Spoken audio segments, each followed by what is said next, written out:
Good afternoon, everyone. My name is Michael Schenkel, and I'm the chair of ANC 2C. I'd like to welcome you to our February 14th Valentine's Day ANC meeting. Woo-hoo-hoo. We thank all of you for being here today with us as we have another fairly full agenda this evening to review. But first, I see that I like to do have our ANC commissioners introduce themselves, and we can start with 2C02. Hi, I'm Becky Strauss from 2C02, which is the downtown district from, I guess, K and 13th to about 20th. And from 2C03.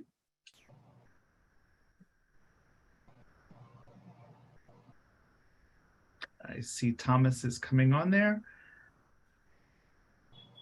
How about 2C04 while we're waiting for Thomas?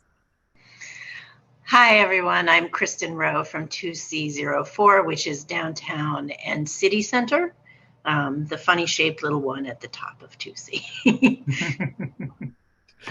Thank you. And do we have Thomas on yet? He's able to hear us?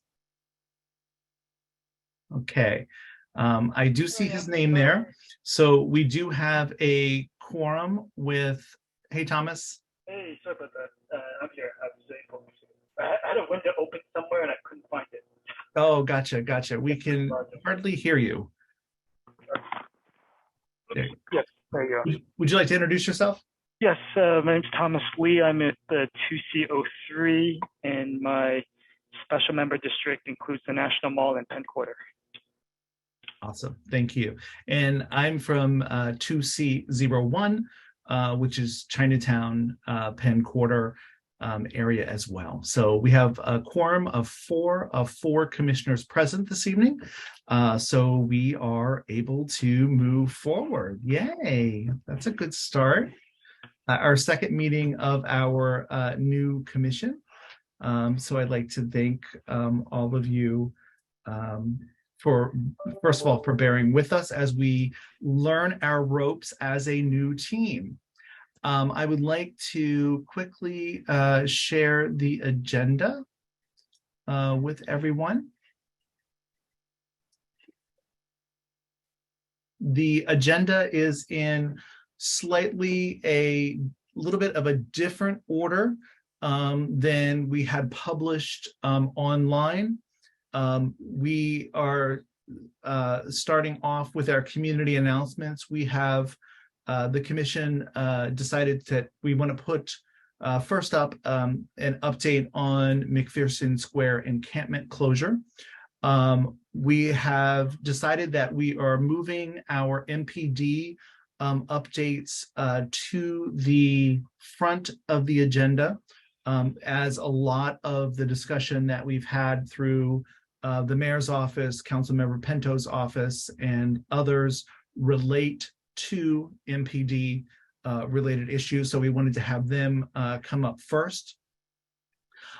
We do have, I believe we have 5 local events that impact the community.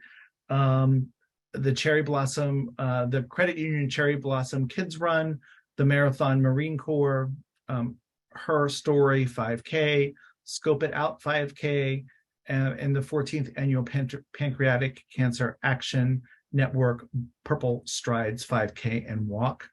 We have one ABRA license to review at this meeting. We will have a presentation tonight from the downtown bed related to pedestrian safety and experience updates. And we will also hear from DDOT this evening on the bus priority program as it relates to 7th Street Northwest bus priority project from Pennsylvania Avenue to Massachusetts Avenue. We do have 2 public space applications from Tate Bakery and 707 G Street Northwest, which is a fixture installation. Are there any additions or corrections to the agenda?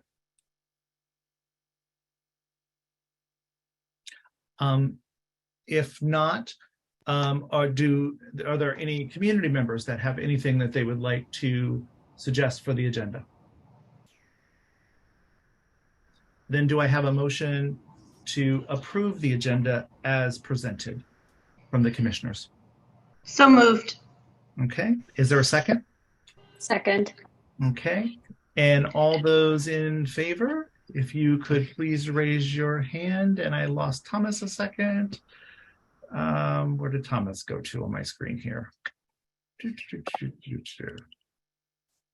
Okay, I see three of three commissioners voting. Three commissioners voting in favor of that. I think we've lost Thomas there for a second. I forgot, Michael, to mention that we had discussed that if the meeting goes over 2 hours, we will take a 5-minute break at the 2-hour mark and at every hour thereafter. So I forgot to say that since the last meeting went 4 hours. That was a little bit of a long meeting. Yes. So hopefully we will not have that this evening. Yeah. Have you been able to review the December 2022 and the January 2023 minutes? I have not yet received those. We have not received the minutes from January from the minute taker, but I was thinking that your copy of those minutes was great. Well, if I'm supposed to judge my own minutes, I find them fine, but that wouldn't really be maybe not the most objective point of view. I have not seen the December ones either, so I don't know if I'm just not being copied on those. Can we return to that next meeting? Yes, that's fine. Thank you, Becky. Return to both? Yeah. Okay. We will table that motion, then we'll table that discussion for the next meeting. I don't see Thomas back on yet. So we're going to go ahead and proceed with, I don't think that we have a treasurer's report right now, but we'll come back to that in a second. I would like to then move to community announcements. And Commissioner Strauss, would you like to give an update on the McPherson Square encampment closure? Sure. So the encampment is going to be closed beginning tomorrow at 10 a.m. And I spoke to Brooke Pinto today, and I got some really useful numbers so that everybody kind of knows the situation. As of today, there were 56 people living in McPherson Square, 20 of whom are not responding to social service providers, are not trying to apply for vouchers or get into public housing. 36 of the 56 have applied, but only 20 of those are eligible. And really, it sounds like you're only eligible if you can prove that you're chronically homeless in the district. So, for example, there was a woman who pitched a tent 2 weeks ago who came from Philadelphia. So technically, she is ineligible. So the 20 who are eligible, 2 are already in immediate housing. The remaining 16, I'm sorry. Well, the remaining 18, thank you. Sorry, looking at my notes. Remaining 18 are going to be put in what's called bridge housing for a month until their vouchers come through, which is, I think, great news to all of us. So people who really want housing, who qualify for housing, will be provided basically with a motel room until they get their own apartment. And Brooke says that in the coming budget season, they're going to try to purchase some motels to put more chronically homeless people into immediate housing, which I think will go a long way towards, I guess, ending this era of encampments and making sure fewer people are living on the street. I know that this ANC has prepared a statement,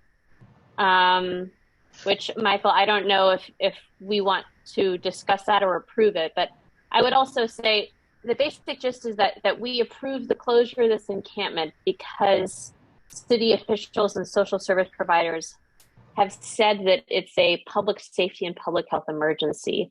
There have been people dying in McPherson Square, and that can't continue. And I'm really pleased that the city has arranged for bridge housing, again, for those who wanted housing and qualified. Thank you. And I think that since we are on, I think that we probably should just read the statement for the record.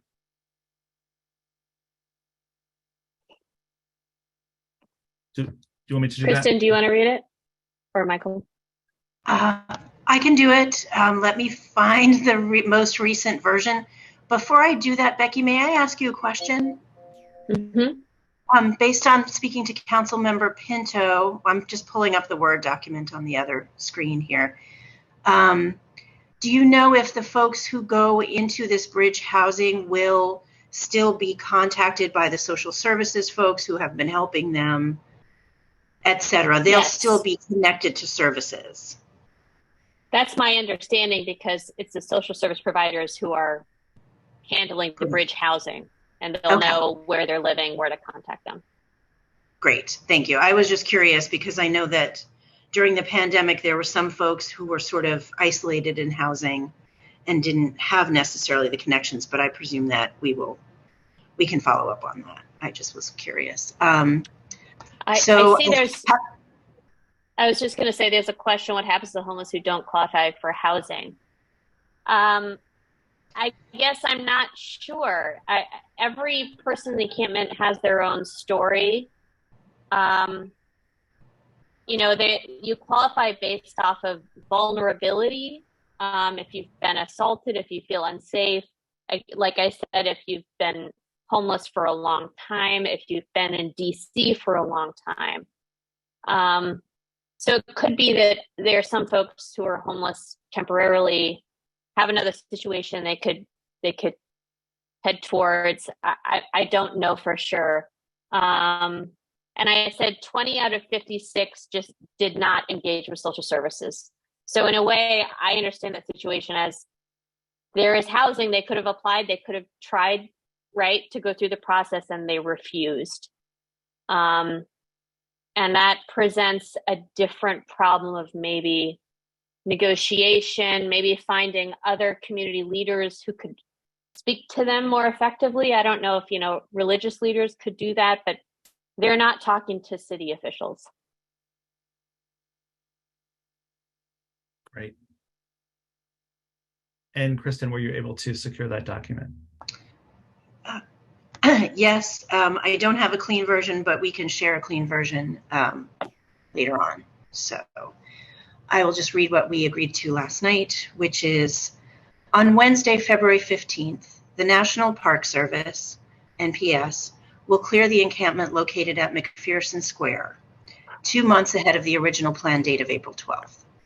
The NPS and the District of Columbia's Department of Health and Human Services have determined that conditions at the encampment, which is both on federal land and part of ANC 2C, have deteriorated to the point that it is no longer safe to keep serving the population there, and it is unsafe to keep it open any longer.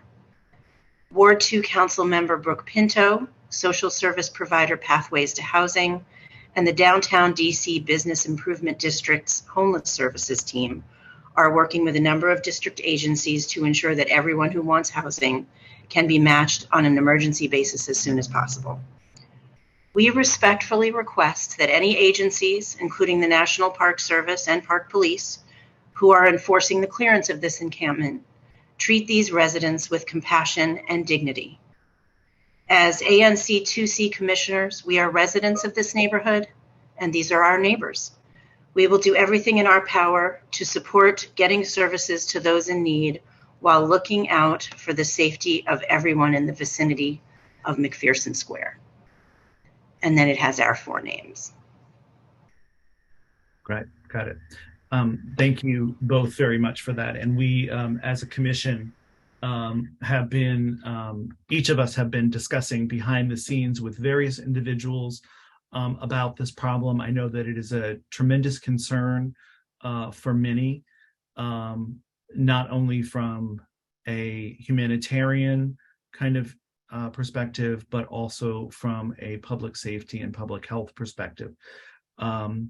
These decisions are very challenging, that we are migrating through. We had originally put forward a resolution, and as we received more information, it became evident to us that the best approach at this time is for the closure to happen of this park. I want to just acknowledge the social service organizations that have diligently been trying to engage the folks in the park for the last several months. It is an individual's right to choose or not choose to accept services, and that is the choice that they have made at this time. We anticipate that there will be some movement around the city based on this closure tomorrow, and that is being monitored closely. Parks such as Gumford, Burke Park, the area at New York and I Street, 14th, maybe it is. I can't remember right now. Those parks, 11th and 12th. 11th and 12th. Thank you. Those parks have been closed and are being monitored, so that individuals will not return to those locations. So please stay tuned as we migrate through this. But we have been asked by individuals that are working this situation, the social service agencies that are working this situation, to not engage in protests, demonstrations related to this tomorrow, and allow the social workers that are there, and the mental health professionals that are there, and the housing experts that are there, do their job. That oftentimes this creates a whole other level of confusion, and they have respectfully asked that we do not attend, so that they can continue to work and try to house these individuals as well. So that is our statement on this. I will gladly allow anyone, if you have any questions or comments, we will do our best to answer the questions that we know at this point.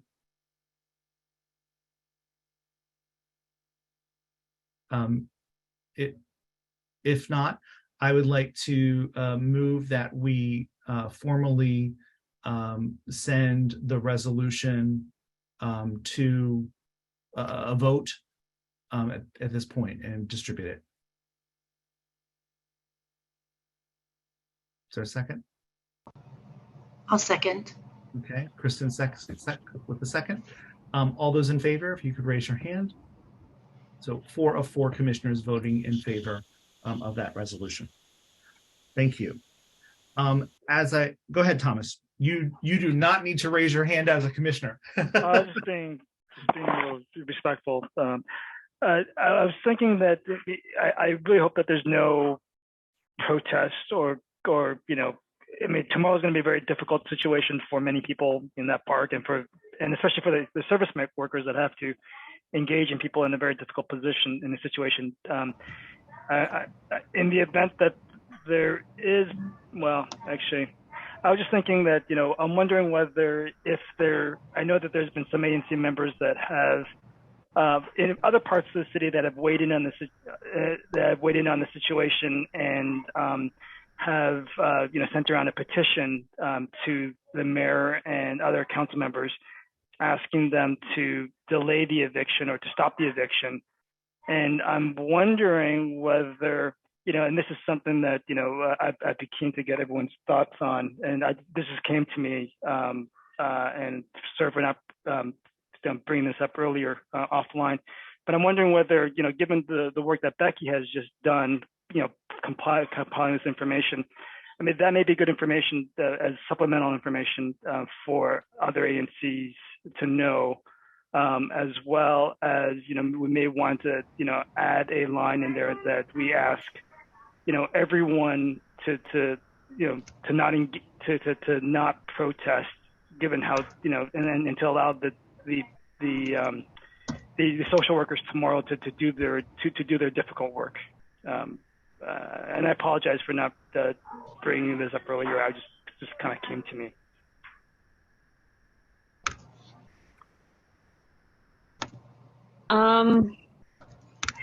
I think it might be a little too late to get the word out on the numbers. I think if ANC commissioners really wanted to find the numbers, they could call Brooke Pinto's office. I know that the downtown bid folks, I think we're trying to sort of be mum on numbers because they were working really hard on the ground to get as many people to sign up for housing as possible. Until literally today, the day before things are being closed. So I think, if other ANC commissioners from elsewhere in the city want to show up, there's not a lot that we can do about that. I think our statement speaks for itself.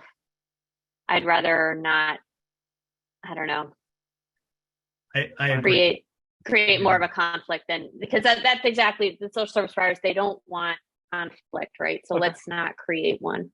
Okay, sounds good. Thank you. Got it. Okay. As I had indicated, we are shifting our agenda around a little bit, and I would like to move to MPD 2 tonight, and Lieutenant Garvin to provide an update for us. Hi, Lieutenant. Hello, everyone. How are you? I'm great, and happy Valentine's Day to everyone who celebrates it. Happy Valentine's Day to you too. If you celebrate. Wouldn't be anywhere else. Oh my goodness, you still got time to get those gifts. For the last 30 days, 3 things that we're up on, robberies, of course. Robberies, we're down on burglaries, up on motor vehicle thefts, and theft from autos. 3 cases that I'll speak about, 3 significant cases. The first case was in the 500 block of 13th Street Northwest on January the 28th. There was 2 individuals that were sitting in a vehicle when these 2 suspects came and brandished weapons and announced a robbery, in which they took the vehicle. This particular group was committing robberies and armed carjackings also in the 3rd District. On Sunday, January the 29th, we arrested 3 juvenile males in relation to these incidents. They were charged with carrying a pistol without a license, assault with dangerous weapons, and multiple counts of robbery. So hopefully they were held accountable for their actions, them being juveniles. Next up, I know everyone has heard about the flash mob for the Chanel store in City Center, where we had a group of about 14 or 15 individuals ran into the establishment. One individual used a fire extinguisher as a diversion, and where they confiscated or took several bags, estimated value between $200,000 to $500,000 in merchandise. This case is still being investigated by our second district detective's office. One of the vehicles was used as a white Infiniti sedan, but it also had stolen Virginia license plate on it, and as well as the second vehicle was a black Acura SUV. This is a very well coordinated flash mob for this particular situation. Last but not least, we had a burglary that actually happened this morning, 610 9th Street Northwest, around 1:40 hours. I'm sorry, 1:40 a.m. At Ella's wood-fired kitchen. Individual was able to make entry by breaking the glass. They made away with $50 in U.S. currency. Right now, we don't have a quality picture, being that their cameras operated in night mode and the quality is not good. But our second district detective's office is currently investigating. That's all I have. Great, thank you. And before I open it, do the commissioners have any questions for Lieutenant Garvin? I have a question about the flash mob Yes. at City Center. Is there anything that you would like, that's within my SMD, is there anything that you would like for us to do to assist? Do you want me to just send you an email so you can keep me in the loop on that? Obviously, that's a huge amount of money. And yes, so what we've learned, I actually went there and actually spoke to their operations security manager who flew in from New Jersey, as well as some of their managers. And what we realized that there's a blind spot on the side of Chanel. So what the subjects did, I mean, it was very calculated. You had maybe a couple that was in that blind spot where they take appointments only. So they waited until the door opened and then they kind of rushed in from different directions. So if anybody is, I guess, in that particular area and they see, people just kind of conjugating on the walls, they have outside employment there, Metropolitan Police officers that actually does work there, who they ran into actually when they got into their vehicles and made good of their escape. So I would just say, if you see something, just say something. yeah, I know that Chanel there have been maybe 2 additional attempts, I think maybe last year.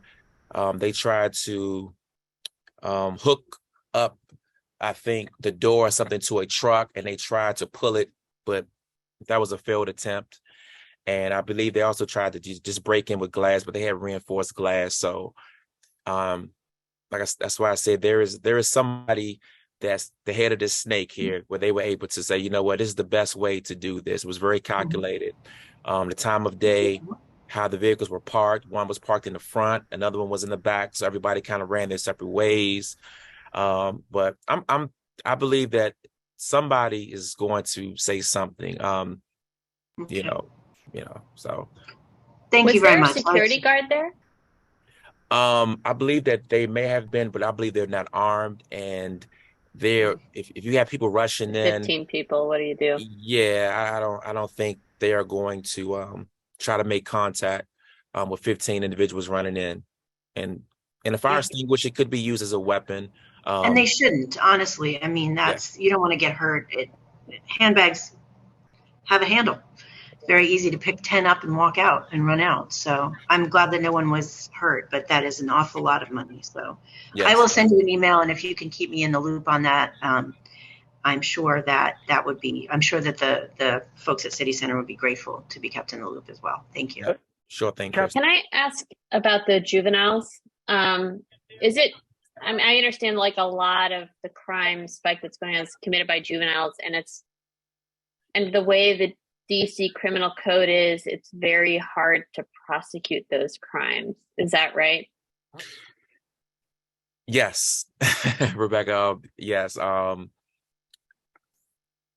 don't want to use the word lenient, but there is, for juveniles, they get a lot of leniency when it comes to being involved in criminal activity in Washington, D.C. They get quite a few second chances. So what does that mean then? They're arrested and released, or? So they are arrested, but once they are arrested, It's up to the, of course, the judicial process to take place. For various reasons, some may be arrested, some may be held, but it's a little bit different when you're dealing with adults than, of course, juveniles. Awesome. Okay. I would like to, before I open questions up for community, I would like to go to Captain Roth from MPD 1 for your update. Hey, I'm Lieutenant Nicely. I'm filling in for Oh. Captain Roth today. Gotcha.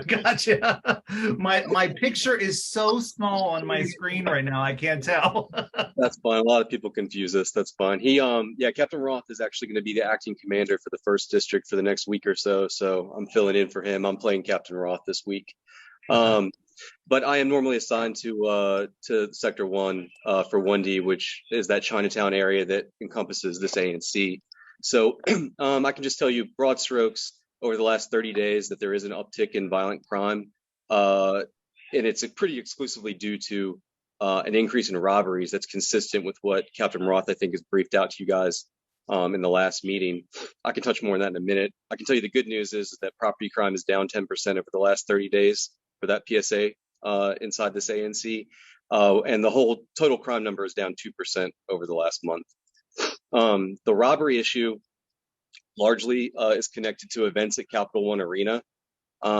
We've been working on plans to ratchet that down. The last event that we had there was a concert at the end of a basketball game. Captain Roth and I were out there managing that plan directly, and we actually had no criminal events at all in that whole PSA during the time frame that the plan was in place. So we're seeing good progress in terms of what Captain Roth has put into motion.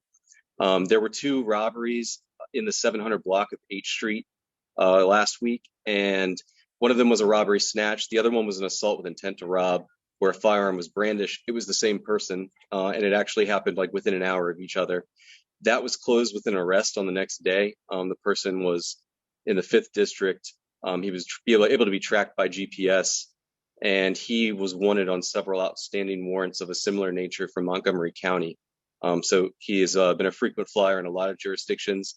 I would say that even notwithstanding our closure, the issues he has in other jurisdictions now that he's in custody, I think he's probably been pretty successfully removed from the equation. So we're hoping that that's fruitful. We've made a couple changes. Part of that plan that we put in place is there's a detail at 7th and H by the metro station that's a face-to-face. It's always going to be covered by an MPD person unless they're in the middle of dealing with a crime in progress. There's not going to be a changeover gap. We've been doing hourly checks on all the metros, and there's a overtime visibility patrol of MPD officers hand in hand with Metro Transit at Gallery Place. That's giving us a lot more increased visibility, and we're hoping that's going to be fruitful. And we've come up with a plan around Capital One events where we're going to have a traffic box where we are able to control, particularly with the delivery drivers. We're finding that they're getting victimized for a lot of these property crimes and robberies. So we're trying to control where those delivery driver zones are so that we can keep tabs on them to prevent them from being victimized. And that's kind of all I got for the broad strokes. If there's anything specific I can dig into a little bit more for you guys. Thank you. I think that your continued presence at 7th and H streets has really helped in some ways that area. So I do greatly appreciate that. Good. Awesome. Commissioners, do you have any questions for Lieutenant? Is it Lieutenant? Yep, Lieutenant Nicely. It's Nicely. spelled janky, but it's just like the adverb. Gotcha. I got an email from a resident that lived at 1500 Mass Ave, and they're often walking, I think on 16th between Massachusetts and M, and they say they see cars being broken into all the time. And I guess they were concerned, like, what should they do? And I said, well, make sure you're in a safe spot and call the police. Is there something else I should tell them, or are you guys also focused on the recent spate of car break-ins? Yeah, that you said that was 16th and Mass. Yeah, more or less. That might be something that Lieutenant Garvin wants to speak on more specifically, but I would just say generic advice in that situation, regardless of where it is geographically. Yeah, I mean, that's the thing is like, if you obviously, I think we all can see suspicious behavior around a car and recognize it without a significant amount of like special training. If you see, broken glass on the car or someone physically breaking the glass to get in, or yeah, I mean, just like the best thing is if that can get called in, yeah, you certainly shouldn't intervene. It's unnecessary. You're not gonna. It can only go poorly, I think, if you physically intervene over what's a property crime, in terms of what everybody's goals are. But yeah, I mean, you should be getting pretty quick response. And I think everywhere in that PSA 101 area, we have enough good visibility that we can pretty quickly get a resource there to deal with it if it's in progress. But yeah, I mean, it's just, and the biggest thing is when people call, we just need as much specific information as possible to really assist that officer. And I guess what I'm saying is there's a lot of calls that I see that come through, and it's literally, hey, there's a suspicious person at this address. And the question is, what does that mean? Right. You know what I mean? It's like, and so if anything you can give about the specific activities that the person's doing on top of what that lookout for that person is, really kind of, it can kind of transition that officer into a better investigation. I guess that's what I really mean to say is it's not the officer just starting from zero out of context.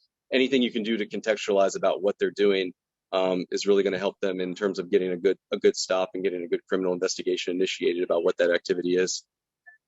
And to add to Lieutenant Nicely's point, I know sometimes people are concerned about profiling and things of that nature, but please just give us as much information as possible. It definitely helps and it matters. If you see suspicious behavior, suspicious behavior looks different to each individual, but always go somewhere safe and always, give the dispatcher information, the clothing and be able to articulate what are you seeing. If this person keeps looking in this car, we need to know that. It helps us when our officers respond out and make contact with these individuals. Great. Thank you so much. Okay, thank you. I appreciate that.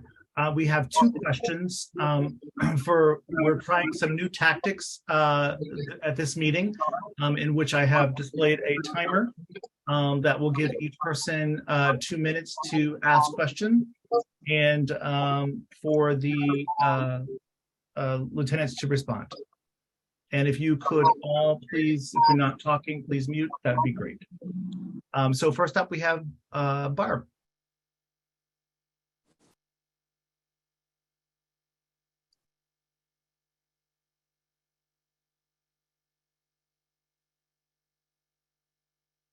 We can't hear you. Oh, there we go.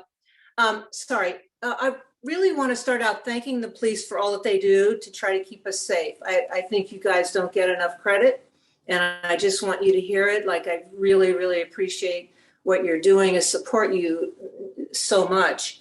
I just had a follow-up question on 7 and H. I live here at Gallery Place. And can you be a little more specific? Like, what is that police person or officer doing? Are they going down that escalator to the first level, where some of the drug deals go on? Are they staying up on the street? Are they trying to disperse? Like, what are they doing a little more specifically? So yeah, you have a couple layers at 7th and H. There is a regular on-duty patrol officer who is going to be at that intersection in a very high visibility function in case anybody needs him. And then hopefully that presence has some deterrent effect. But in addition to that, I mentioned that there are some overtime officers being funded by Metro Transit. Our officers, our MPD officers are working with them. They're in pairs, and they're transitioning from the street level down onto the platform in Gallery Place. And they're addressing whatever crime they see, but they're supposed to be back and forth between the platform and the street level, kind of in that gap that we're missing between being on the train and where that high visibility officer is actually out at the intersection. And so at that particular, across the district in 1D, we have hourly checks kind of like that going on, but at 7th and H, it's during the evening hours in particular, it's constant. It's not just once an hour. It's they're up, they're down, down to the platform and back.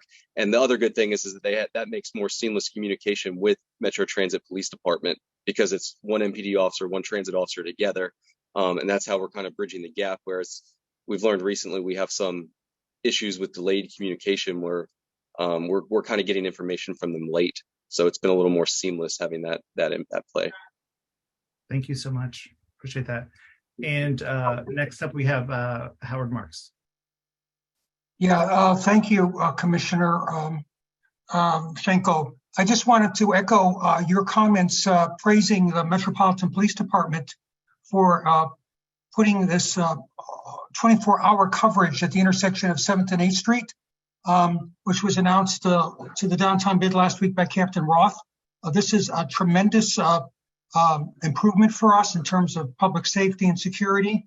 And that also follows, and then later, several days later, Mayor Bowser announced that Gallery Place Chinatown Station would be one of 5 that would, as Lieutenant nicely said, that would be getting these dual patrols. We've already seen the difference. And it comes at a very important time, because we're having difficulty with some of our overnight staff are very concerned about riding Metro when they get off their shift at 11 p.m. And this, I think, will help enormously over time. So my question to Lieutenant Nicely, we have the officer in that squad car with their Mars lights on. What exactly, how do you see this as deterring crime? I mean, some people have said it would be better if officers were out on bicycles or actually on foot patrols. I know if you could just respond to that, I would appreciate it. Thank you. Yeah, I understand what you're saying. Is it kind of looks, at first glance, if you think about it, that one officer just sitting there can look lazy from a policy standpoint of how we've installed them. But what we discovered was over the past few weeks is that people that were committing crimes were paying attention to that officer when we had them doing other things, like if they went around the corner or down the block, and then we were being victimized in those gaps. So our hope is that by supplementing, having that officer remain there face to face 24 hours a day, that presence deters at least a little bit, and that's at least somebody that if someone is a victim of a crime, that person is in a familiar place and can be found quickly to facilitate a response. And then that's not to say but that's not the only thing. We do have a mountain bike TAC unit that makes rounds through there. And then, as I mentioned already, the units that are working that metro are in and out up from the platform, or up and down between the platform and the street level. And then we have the Chinatown unit officers, which is now called the BAT team. It's not called the Chinatown team anymore. That's the business action team, who are out there actually doing proactive patrols. So it's really not, it's not that stuff is not happening. It's just being done by other units, because we're trying to, I guess, accomplish both. What we did is we devoted enough resources to do both things. And our expectation is that one officer will be there pretty statically as a resource. And that's really for, if a crime still does happen somewhere, they can be gotten to quickly by a complainant, and we can get a response initiated, and that we're not finding ourselves, being profiled by criminals looking for a chink in the armor, so to speak. Thank you so much, both of you, for being here this evening, and thank you so much for your service. Right. Thank you. We are going to move on. Is anyone from the mayor's office on with us this evening? Hi, I am. Hi, great. You are. Oh, great. It's Grace. Hi, Grace. Hi, how are you? How are you? I was looking for you. And I also, I have my partner here as well, Christopher Powell. So just a little update for you guys.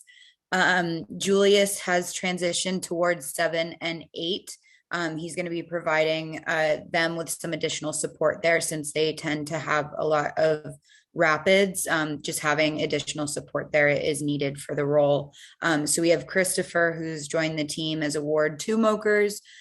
So he will be joining us. We're going to be working together a lot at these ANC meetings over the next month or so. And then once Chris has kind of gotten the hand of things, he'll take on Julius's kind of SMDs, so 2A through D.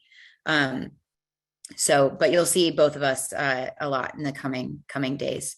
So I'll pass it to you, Chris, to introduce yourself, and then I'll provide you guys with some updates. Hey there, is the mic working?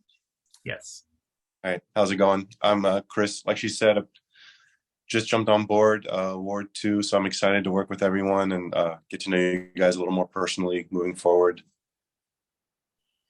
So his number is the same as Julius's, just to make it easy. So you all should have that number already. And then the email is just christopher.powell@2@dc.gov. So I'll also drop that in the chat for everyone, both of our contact information.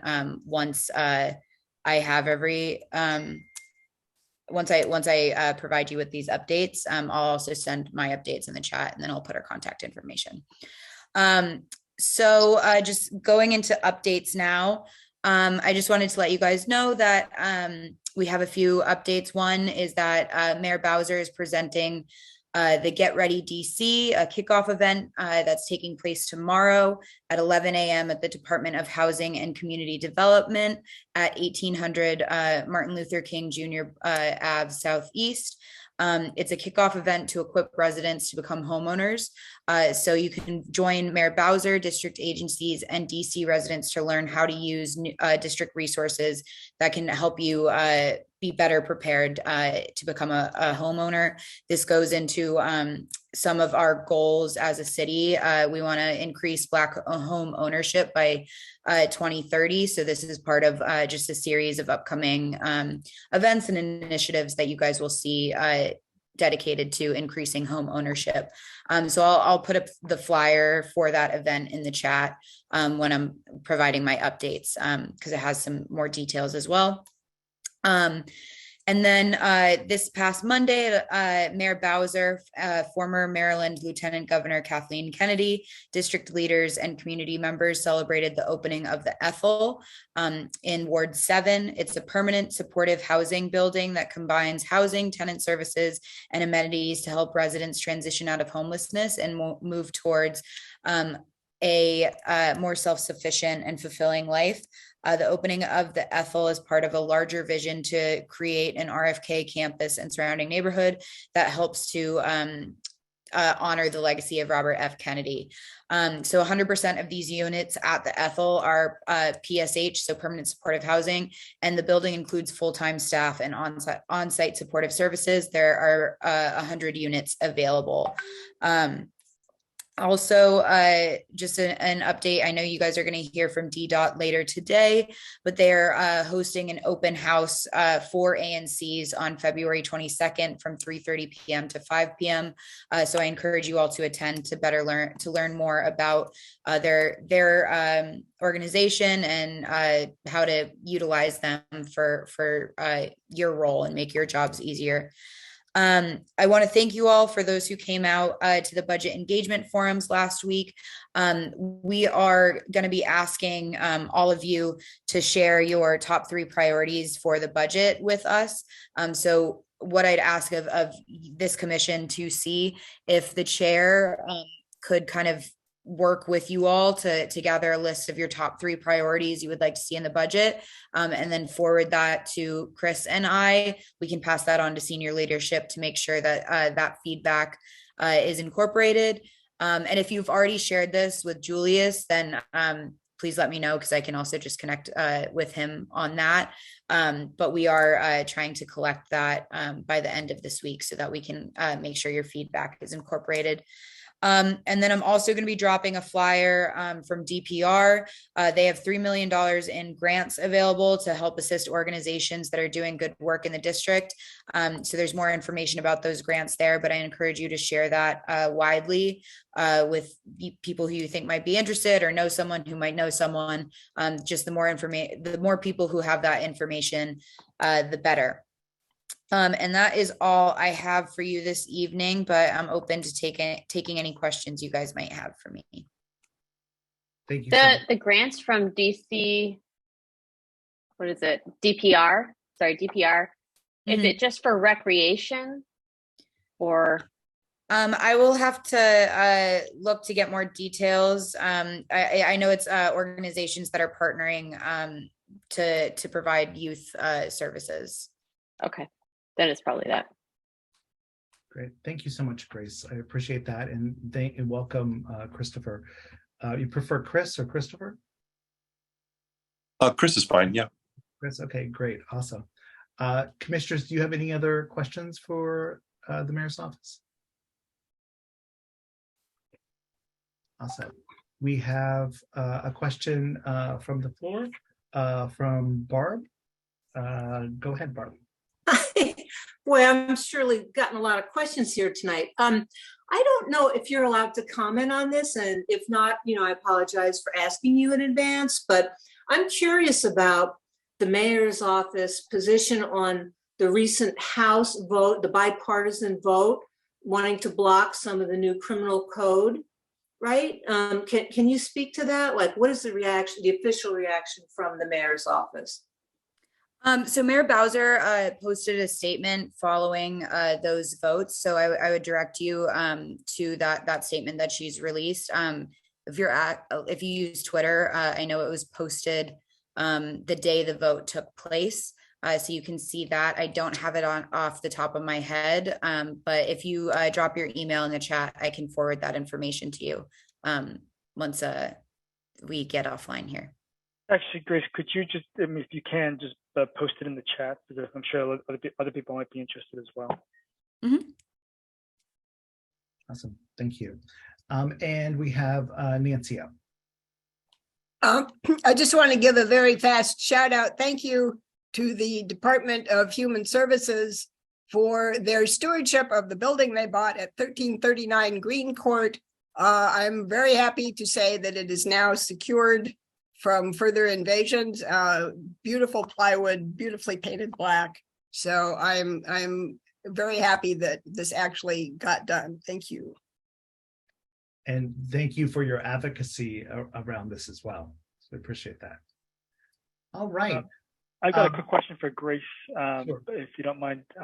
Just following up on what Barb was saying, do you think the mayor and the city council might put forth an amended criminal reform act, stripping out the parts where the House objected to? And I think I keep hearing that everyone agrees on the 95%. It's just the 5% that people have issues with. Will the mayor and will the city council move forward with the 95% that everyone agrees with?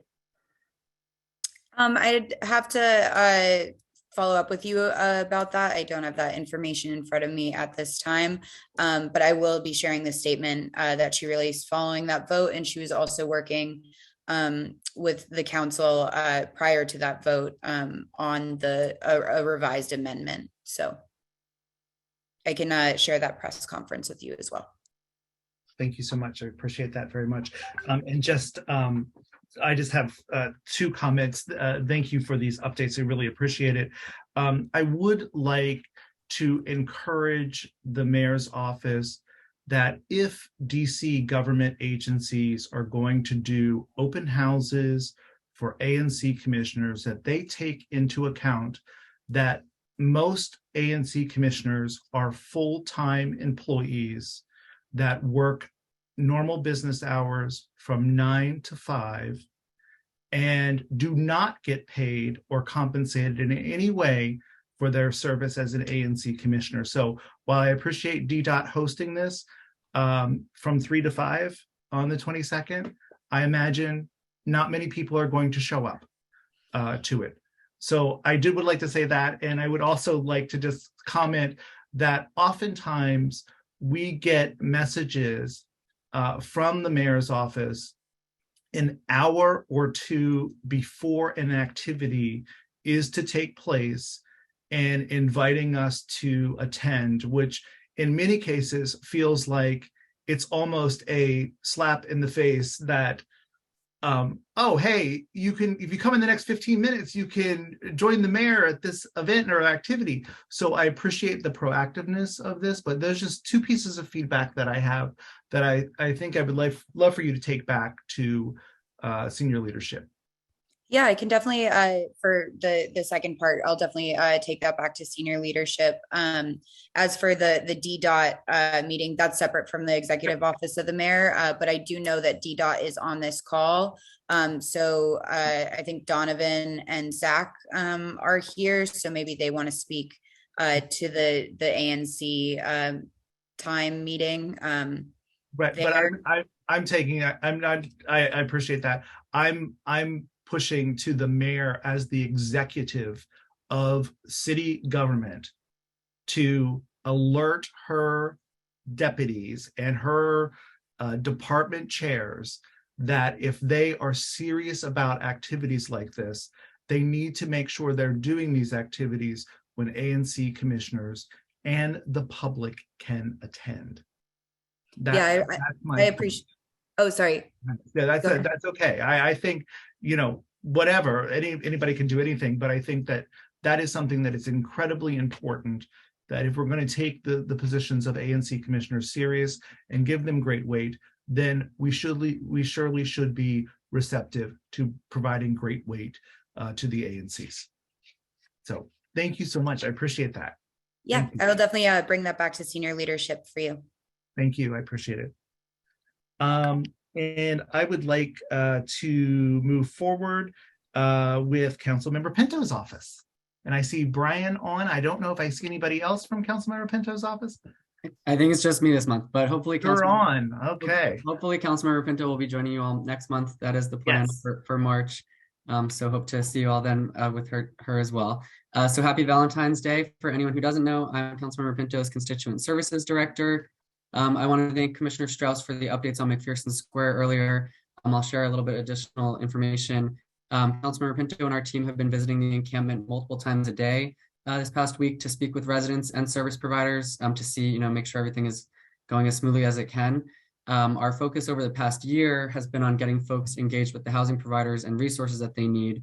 And since the closure was announced, we have been working with DMHHS and Pathways to Housing to have more intensive and frequent outreach.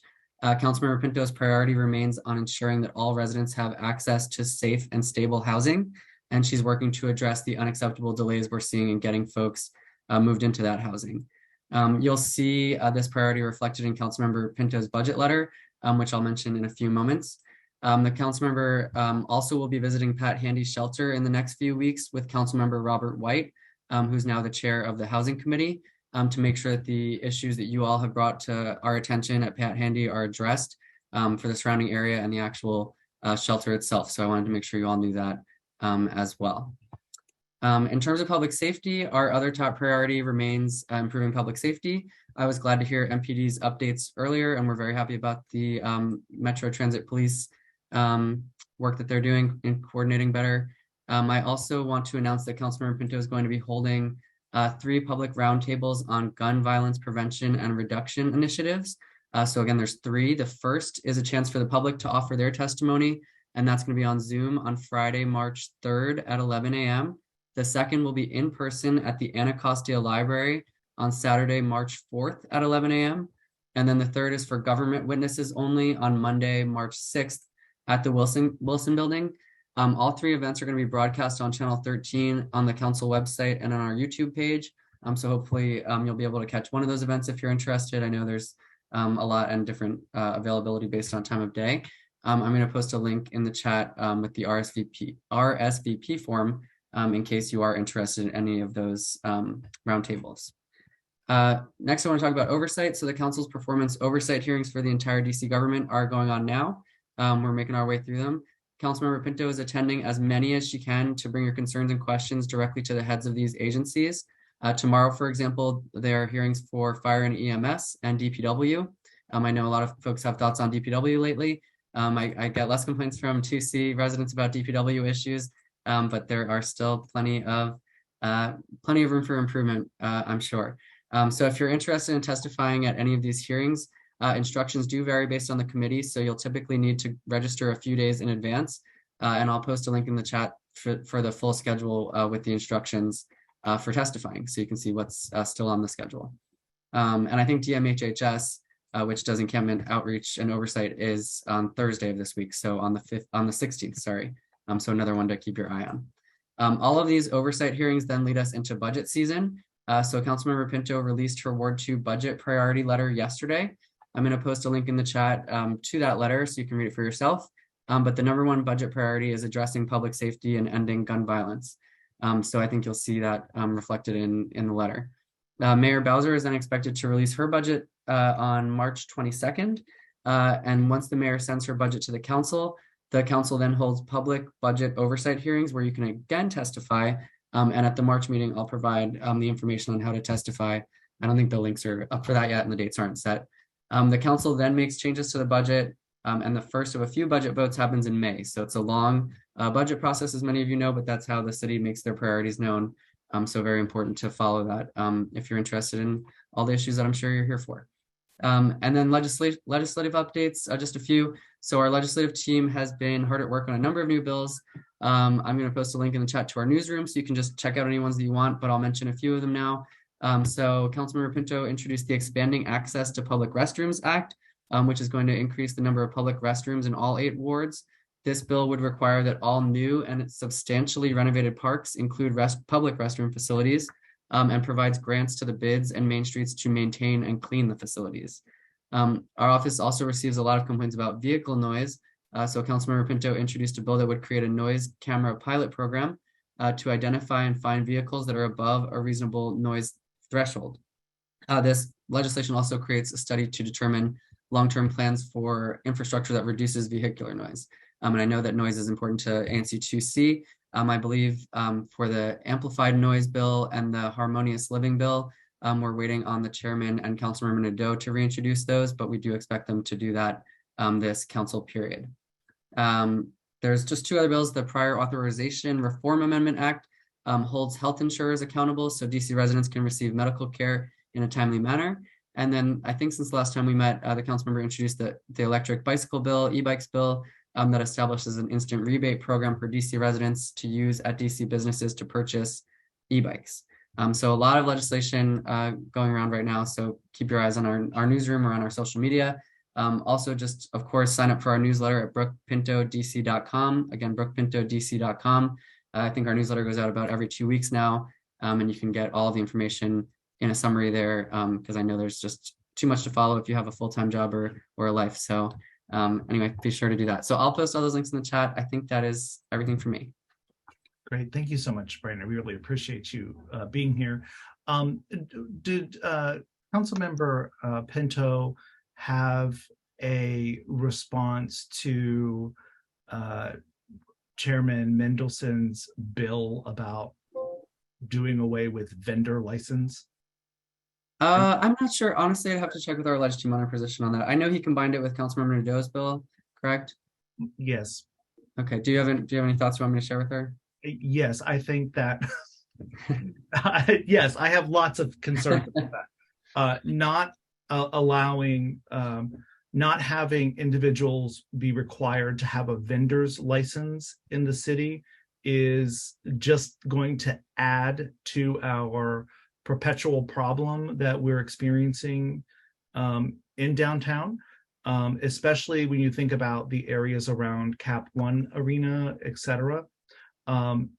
And by and large, no one's enforcing the vendor license that I see, especially around Capital One Arena. And I could be wrong about that, but it's important that we have individuals that have a license, that we know who they are, that they are collecting sales tax for the city, and that there's some level of accountability that happens with whatever they're vending in the street. So I just want to put that forward, that I think that's a really bad idea.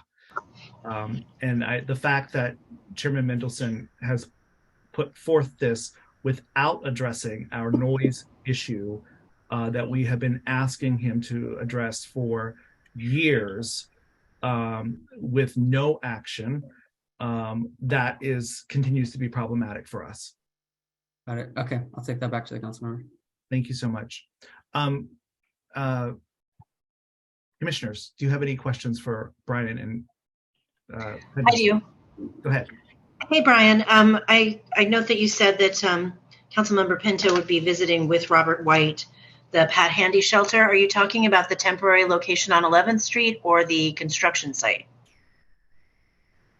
I think the temporary location. That's my understanding. Okay. I'm going to reach out to you via email. I can basically see it from my window. So it's part of my SMD, and I would like to be kept in the loop on that. I'm getting a lot of questions on that situation. Thank you. Definitely. Okay, terrific. So I have three hands that are up. We'll go with starting in order. We'll just do Howard first. Yeah, thank you, Brian. Just three quick points. The first is, I think that given Councilmember Pinto's new role as the chairperson of this Public Safety Committee, that definitely Chinatown would benefit by a hearing on what is going on here regarding this drug dealing.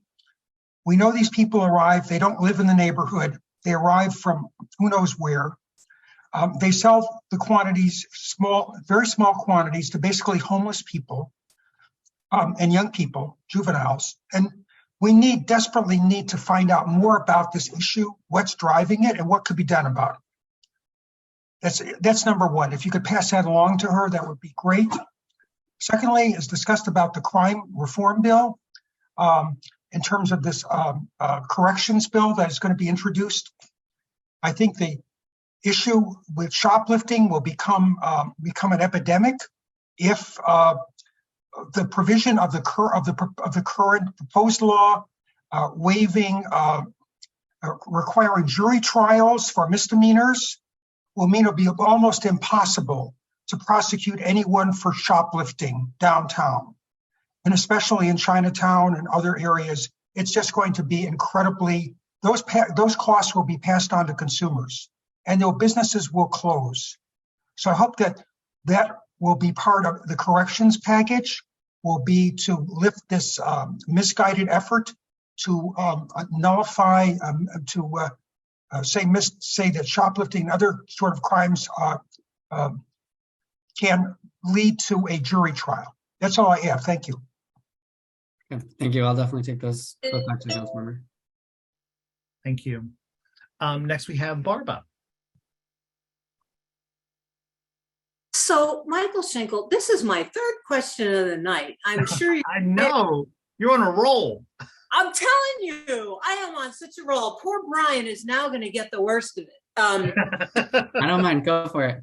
Seriously, Brian, we get so much lip service about the amplified noise thing. I don't even try to defend it. It's lip service upon lip service. Mr. Mendelson, Chairman Mendelson, came to a meeting a couple months ago, and guess who he kept bringing up as to, have you talked to Brooke Pinto? Have you talked to Brooke? And I said, well, I don't know what she thinks anymore. She came to our building once, right? And said some nice, pretty things. So I said, no, I don't know. So then Pablo's on here all the time, and I'm always asking him, what is going on with this thing? This is the perfect time. Michael Schenkel even said to him, why don't you convene a group of interested people? Barb would be one of them, who has been around all these years and has seen various, types of legislation, why did we come up with this? The history of all this. There are people out here who know stuff. And yet nothing happens. And now you have come, poor Brian, and now you're saying what you are saying. I have it right here, that Brooke Pinto is waiting on Mendelson. So come on now, what are we gonna do to move on this thing, have a hearing? Let's get this out there. Okay, I'm done, sorry. No, I hear you. I will definitely share that with Councilmember Pinto. And I think what we're focused on is we want legislation that's gonna pass, right? We want something to finally pass, because it's been a long time that this has been introduced and hasn't gone anywhere. So I think we're just always looking for the best path, and at the moment we thought that it was still it's with the chairman's support. So I'm sure she'll have a conversation with him. And we have Father DeRosa. Hello, Brian. How are you? Good. How are you? I'm well, thank you. I want to thank you for everything that you offered up in your report. I think that Councilmember Pinto has quite the fire under her, and I think everything that you described is wonderful so far. I want to re-echo everything that Michael Schenkel and Howard Marks said. I agree with them completely, and the Catholic community in Chinatown would certainly echo both of their thoughts. My particular question for the council member and your office is, thus far, no one, as far as we've been informed, has been held accountable, responsible for the movement of men into the Pat Handy shelter on 5th Street, their ongoing presence here, the delay in construction of a new home for them, etc. And the councilwoman has been wonderful about communicating and linking us up with executive agencies, but the executive agencies have proven, frankly, incompetent. So I agree, it's not the councilwoman's job to run those agencies, that's absolutely right. But in the oversight capacity of the council, who is being held accountable for wrecking our neighborhood, and what concrete actions are being taken to either slice the salaries or whatever of the people involved? Because we deserve an answer, because we've been living through this. So thank you very much. Thanks, Father. And I think it is DHS. I'll have to check the schedule for the oversight hearings. It might be Thursday as well. But that is certainly the best avenue, the best immediate avenue for oversight of their lack of work. I'll be testifying at both of those, but okay. I expect her to do something. Got it. Okay, and I have one additional hand up. This will be the last question we'll take, and this is from S. Towns. Hey folks, good evening. Can you hear me okay? We can hear you. Okay, thank you so much for the time and the acknowledgement. I just had a follow-up question related to the visit at Pat Handy, and my apologies, I was not in the last meeting. I know there have been some discussions around kind of their agreement to keep the community updated, and I am referring to the temporary location on 11, about the state of that lease. It seems like it was extended without discussion or engagement, and so I'm curious, as the council member is visiting, are we going to talk about kind of the ongoing communication challenges and lack of updates as to what's happening there? Is that something that you all will be reporting back on? Definitely, yeah. And I always wonder the best way to report back to all of you on after meetings like that happen. So I know communicating with your ANC commissioners is critical, and then also, appearing before you again at these meetings, and letting you know what takes place. I think it will take place before your March meeting. So hopefully we'll have updates to share at the March meeting. And like I said, the council member should be here herself to share those updates. Thank you. And I may have missed the window with our law enforcement colleagues earlier. I did have a question. Maybe the council member has some insight around this, around the public safety. But with the closure of the movie theater also downtown, are we thinking that there will be increased patrols in that area given the reduced foot traffic? Or do we know is there an update on what might be moving into that space at some point? Anything there? I'm not sure. I will definitely ask MPD about increased foot patrols there. My understanding was that the owners of the arena were planning on, some big redevelopment inside for everything, so that this was all kind of part of their plan. I know it sounds terrible to say that, but I think they have a new vision for inside. I'm not sure what that includes, and hopefully they'll announce that soon. Okay. And one final note, as we are supporting our residents that are being displaced and resettled, just given some of the homeless issues, there does seem to be some movement into alleys that are oftentimes through lanes in between buildings. And so, for example, there was a gentleman behind the Moxie this morning in the alley. It was sort of terrifying. There was a large truck that was trying to exit that alley, and this gentleman was sort of sleeping on the side with some boxes around him. But if someone had not realized that was a person, that could have been really dangerous. And so we just might want to encourage there to be some patrols in the alleys and kind of around buildings to make sure everybody is safe.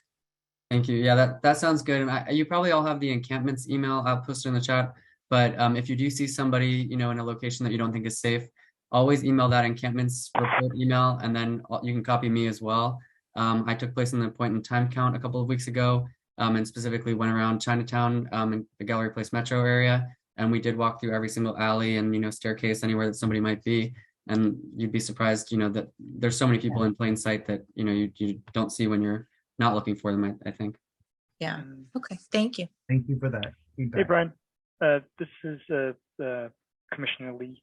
I've got a question, or maybe I have a message for you to pass along to Councilmember Pinto. The sidewalks, the brick sidewalks, especially in Chinatown and around the planters, and generally downtown, some of them are seriously deteriorated. The H Street, that one block between 7th and 6th gets a lot of traffic, and the sidewalks are some parts of it are largely impassable because there's so many loose bricks just lying around. Could you help us work with whoever's in charge at DDOT or whoever's in charge of repairing these sidewalks to just let's focus our attention here, because so many people pass these blocks every single day.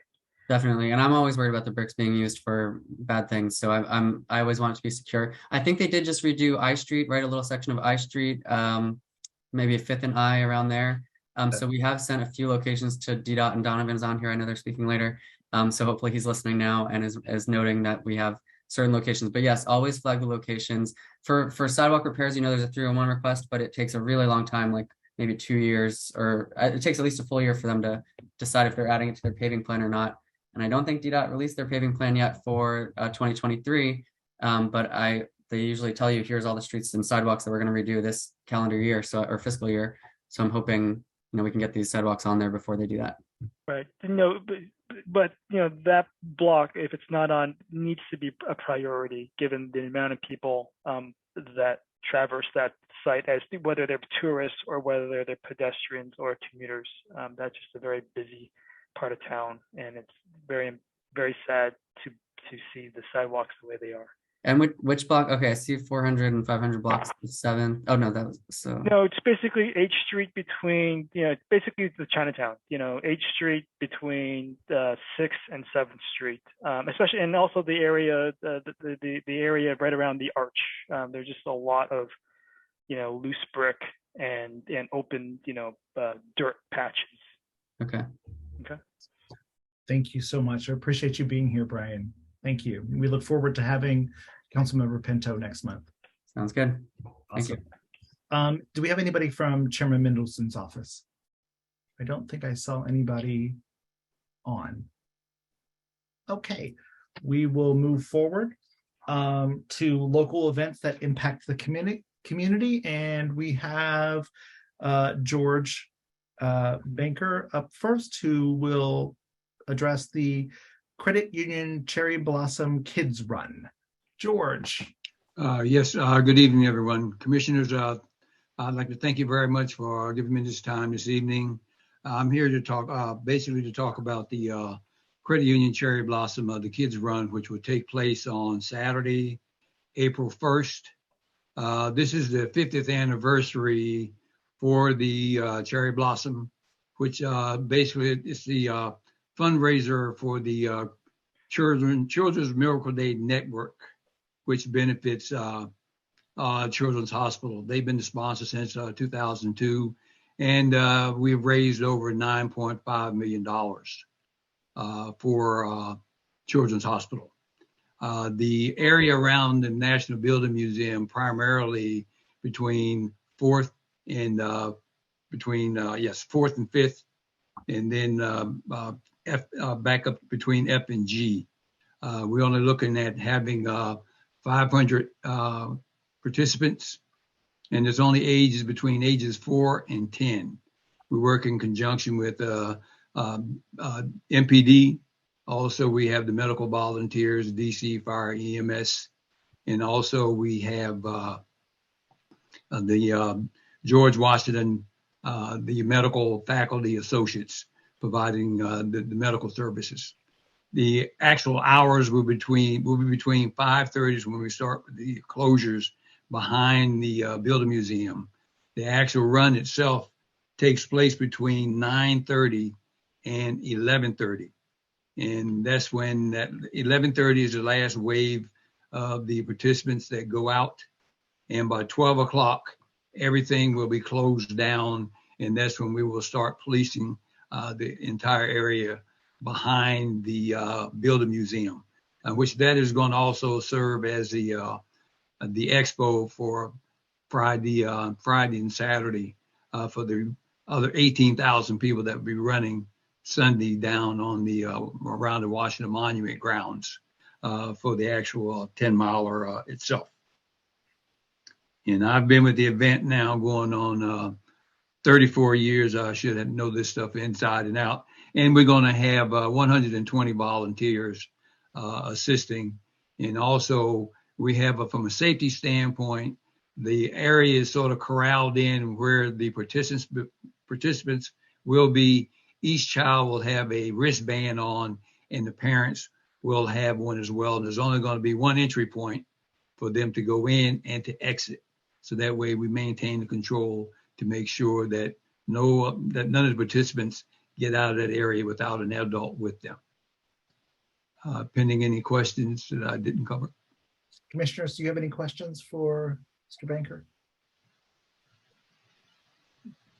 George, you always do such a great job with these events and activities, and we appreciate your thoughtfulness in your planning of them for sure. Well, we definitely appreciate all the support that we have gotten over the years. Thank you. Thanks. I'd like to move that we send a letter of support for the Credit Union Cherry Blossom Kids Run on Saturday, April 1st. So second? Seconded. Kristen seconded. All those in favor? So 4 of 4 commissioners voting in favor of that. So George, we'll get that off straight away. Okay, and thank you very much. I appreciate it. Thank you. Next up is the Marine Corps Marathon on Sunday, October 29th, 2023. And I believe I saw Kate on here a minute ago. Yes, Michael, I'm right here. How are you all doing this evening? Great, thank you. How are you doing? Wonderful, wonderful. I'm here today on behalf of the Marine Corps Marathon. As Michael said, we are looking to have this year's event on Sunday, October 29th, 2023. I'm here tonight to seek approval for our proposed foot traffic and vehicular traffic pattern, including a letter of support from this wonderful ANC 2C for the 48th MCM and the accompanying 10K and 50K that also occur on that same morning. We're expecting to have up to about 32,500 participants on that day of all 3 events. Let me pull up my map right here. Yeah, I'm sorry. I was looking for it and I can't find it. No worries. Oh, is it not letting me do it today? Huh.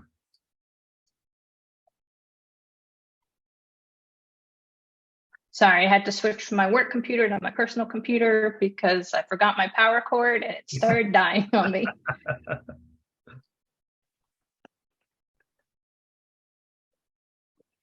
See if I have it on this side. Sorry.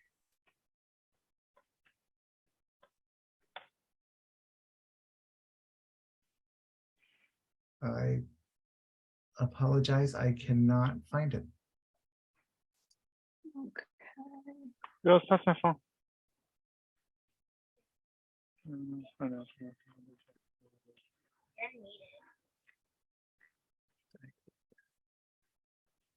Okay, here you go.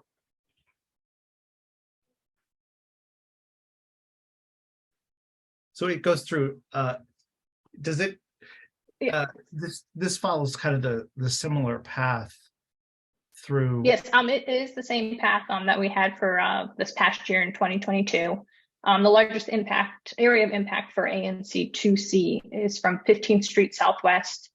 It includes Independence. It goes down Madison Northwest, a little bit on 3rd Street Northwest, Pennsylvania Northwest, 1st Street Northwest. Then it goes over to Maryland Street Southwest, 3rd Street Southwest, Jefferson Southwest, and 14th Street Southwest. It's approximately mile 17 through 20 of our marathon course. The runners exit the district via the 14th Street Bridge on the inbound HOV lanes. During the morning, 3rd, 9th, and 12th Street tunnels are not affected at all. So there is still a method to egress out of the city. In addition, I-395 and 695 are not affected by the race. We are looking to start event day support at about 3 a.m. on Sunday morning, with all streets ending up being closed by 6. It's kind of a rolling pattern that Charlie, our security manager, kind of works out with the Metro PD, figuring out the best way to do all of that. We're going to be starting the 50K over in Arlington at 7:15, followed by the wheeled participants for the marathon at 7:50, and the actual marathon starters at 7:55. However, the 10K actually does start there on the mall. It starts on Madison Northwest, right before 7th Street, in front of the National Gallery of Art. And that is set to start at 7:50 a.m. So those are the first time the participants are in the ANC. And then our first marathon athletes, we expect them to be in there approximately 8:30, with the final athletes all leaving the ANC by approximately 1:10 p.m. And then in terms of helping to clean up, we generally allow about 30 minutes for cleanup to occur behind the final runner, including our Adopt a Mile program, which entails groups walking 1 mile at a time, kind of helping cleaning up any trash that's been discarded by any of our participants, because we always try to keep everything cleaner than we found it. And then we also have our cleanup vehicles and personnel that will be right behind all of that. And we expect them to leave by 1:40 p.m. Great. That is awesome. Always a great event. And 32,000 sounds like we're back to pre-pandemic numbers. We're trying to, yep. That's what we're pushing for. Sounds the main registration actually opens the beginning of March. So fingers crossed we're able to get all the numbers back up. Awesome. Is there a motion to send a letter of support? Second. Oh, so I will move to send a letter of support. I couldn't motion to unmute myself. I'm sorry. And was Becky, you were seconding? Saying second. Got it. Seconded. All right. All those in favor? Raise your hand. For Thomas, you in or out? 4 of 4 voting in favor. There it is. Awesome. We'll get that off to you. All right, wonderful. Thank you all so much for this time this evening. We appreciate it. And that date's going to be here before we know it, as fast as this year's running. Yes. Her Story 5K run and walk for Saturday, March 4th. Julie Hansen. Is Julie with us this evening? I am. Good evening, everyone. How are you? Good, thank you. Awesome. So I'll give you a little bit of details regarding the annual Her Story 5K, which is sponsored by DPR and the Mayor's Office. This event is a 5K taking place on March 4th, starting at Freedom Plaza between 12th and 13th. And it comes into your jurisdiction over once we go down 3rd Street to Independence to 4th, D, and 3rd. And you'll see from this map, well, it's almost the same route as colon cancer, which is the next event I'm going to tell you about. So same route, and you'll see it goes Independence, down 4th, D, and back up to 3rd. The only difference between colon cancer 5K and the Her Story 5K is colon cancer goes around the reflecting pool at the Capitol, and Her Story just stays on 3rd and goes back to Pennsylvania Avenue to the finish at 12th. So on March 4th, we will typically close, MPD will close the streets for the course around 8:30 a.m. And the race will start at 10 a.m. and be finished around 11. There'll be a rolling opening of the streets. So your area and Independence Avenue will open pretty quickly after 10 a.m. So it'll start to open about 10:30, 10:40 a.m. with all the streets going north opening by 11-ish. And then the only part that stays closed for loadout will be 12th going west on Pennsylvania Avenue towards Freedom Plaza. And that should open relatively quickly. Her Story doesn't have as much equipment in the street this year, so everything should reopen around noon. So that is the information for Her Story. And then, as I said, the same information applies to Colon Cancer Alliance, which is Scope It Out, which takes place on March 26th. Got it. Any questions? Do these both close the 12th Street tunnel? I'm just curious. I would think they would have to because of Freedom Plaza, right? Yes, but Constitution remains open. Okay. Mm-hmm. Thanks. Just wondering. So how many, I'm sorry, how many folks are you expecting for Her Story? We have about 3,000 registered at the moment. That's great. Yep. And so let's take that one first. Is there a motion to send a letter of support? I move to send a letter of support for the March 4th Her Story 5K. Awesome. Is there a second? Second. Seconded by Commissioner Strauss. All those in favor? Raise your hand. So 4 of 4 commissioners voting in favor. Awesome. Thank you. And for Scope It Out 5K, same route, same location, raising money for colon cancer. How many participants? It's typically around 2,000. So they're hoping to get more this year, but I would say the average is 2,000. Got it. And that's for Sunday, March 26th? Correct. Mm-hmm. Awesome. Is there a letter of support? A motion for a letter of support? Is that a so moved? Thomas? So moved. Okay, awesome. So we have Commissioner Strauss moving for that. I will second that. All those in favor, please raise your hand. So 4 of 4 commissioners voting in favor of that. And thank you very much, Julie. We'll get those off because that's right around the corner, that Her Story. Yes, indeed. Thank you all very much. Have a good night. Thank you very much. Mm-hmm. Next up, we have the 14th Annual Pancreatic Cancer Action Network Purple Stride 5K Walk Run, April 28th and 29th. And we have Jeff Rudy on, I believe. Yes. Good evening, everyone. I'm Jeff Rude with Jeff Rude Productions. We're the event management company for the Purple Stride event. This is the 14th annual PanCan Purple Stride event here in DC. And just a point of interest, on April 29th, the Pancreatic Cancer Action Network will be producing the Purple Stride event in 59 cities simultaneously across the country, as well as here in DC.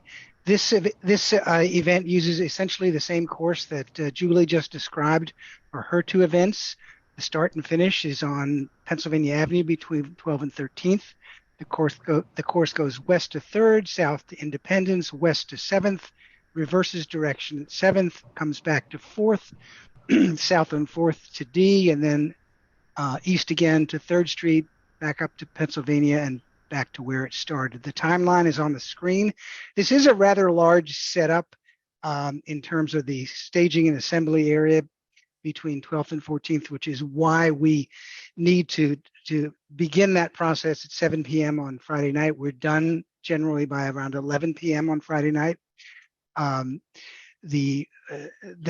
Those 2 blocks between 12th and 14th will remain closed for the duration. The remainder of the 5K course will close at 8:30 a.m. on Saturday morning for a 9 a.m. start. The race officially closes at the course at 11 a.m. The course reopens at 11 a.m. Any stragglers that still may be on the course at 11 o'clock will be moved onto the sidewalk. And like the other 5K events that happen in this particular venue, as streets open up and go out of play.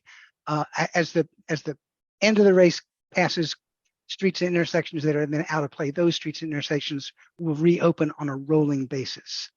If you can, I'm not sure who's controlling the screen, but if you want to scroll down to the next page, it will show you the map. You might want to reduce the size of that a little bit so we can see it. Again, this is very similar. It's an identical course to what Julie was describing. Are there any questions about? And it impacts your ANC in the same fashion that the colon cancer and the Her Story 5K does. So we would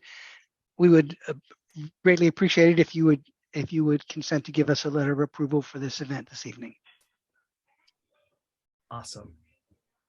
Thank you so much, Mr. Rude. I'd like to move that we send a letter of support for the 14th Annual Pancreatic Cancer Action Network Purple Stripe 5K. So moved.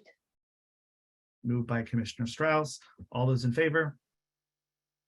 It's 4 commissioners voted in favor. We'll get that off for you straight away. Thank you very much, everyone. Have a great evening. Good night. Thank you. We'll move forward to Abra. Sushi Snob. Does someone represent Sushi Snob? Hello, how are you? Hey, how are you doing? Good. My name is Jocelyn Devon. I'm the shareholder of the Sushi Snob. And then, my wife is manager, so she's gonna be speak with half of me.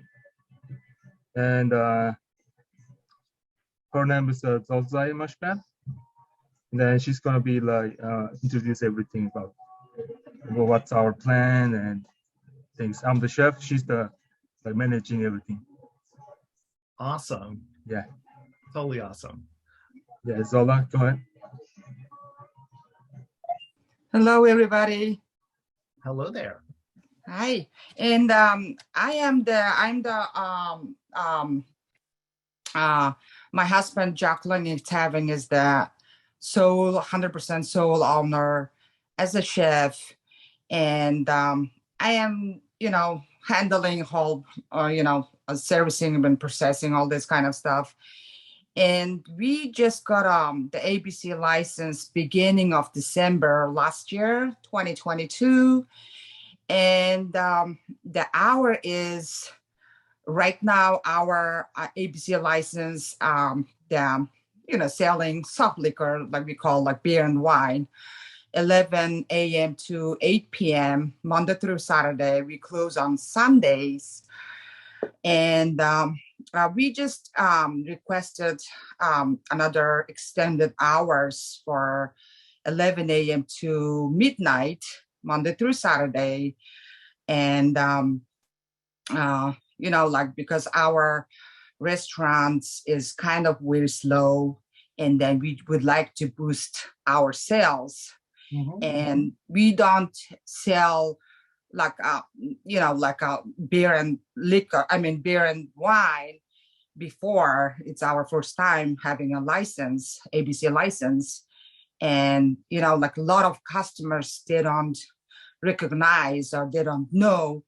And, we are selling, now it's a couple of months, right? Like December, January, and now we are in February, middle of February.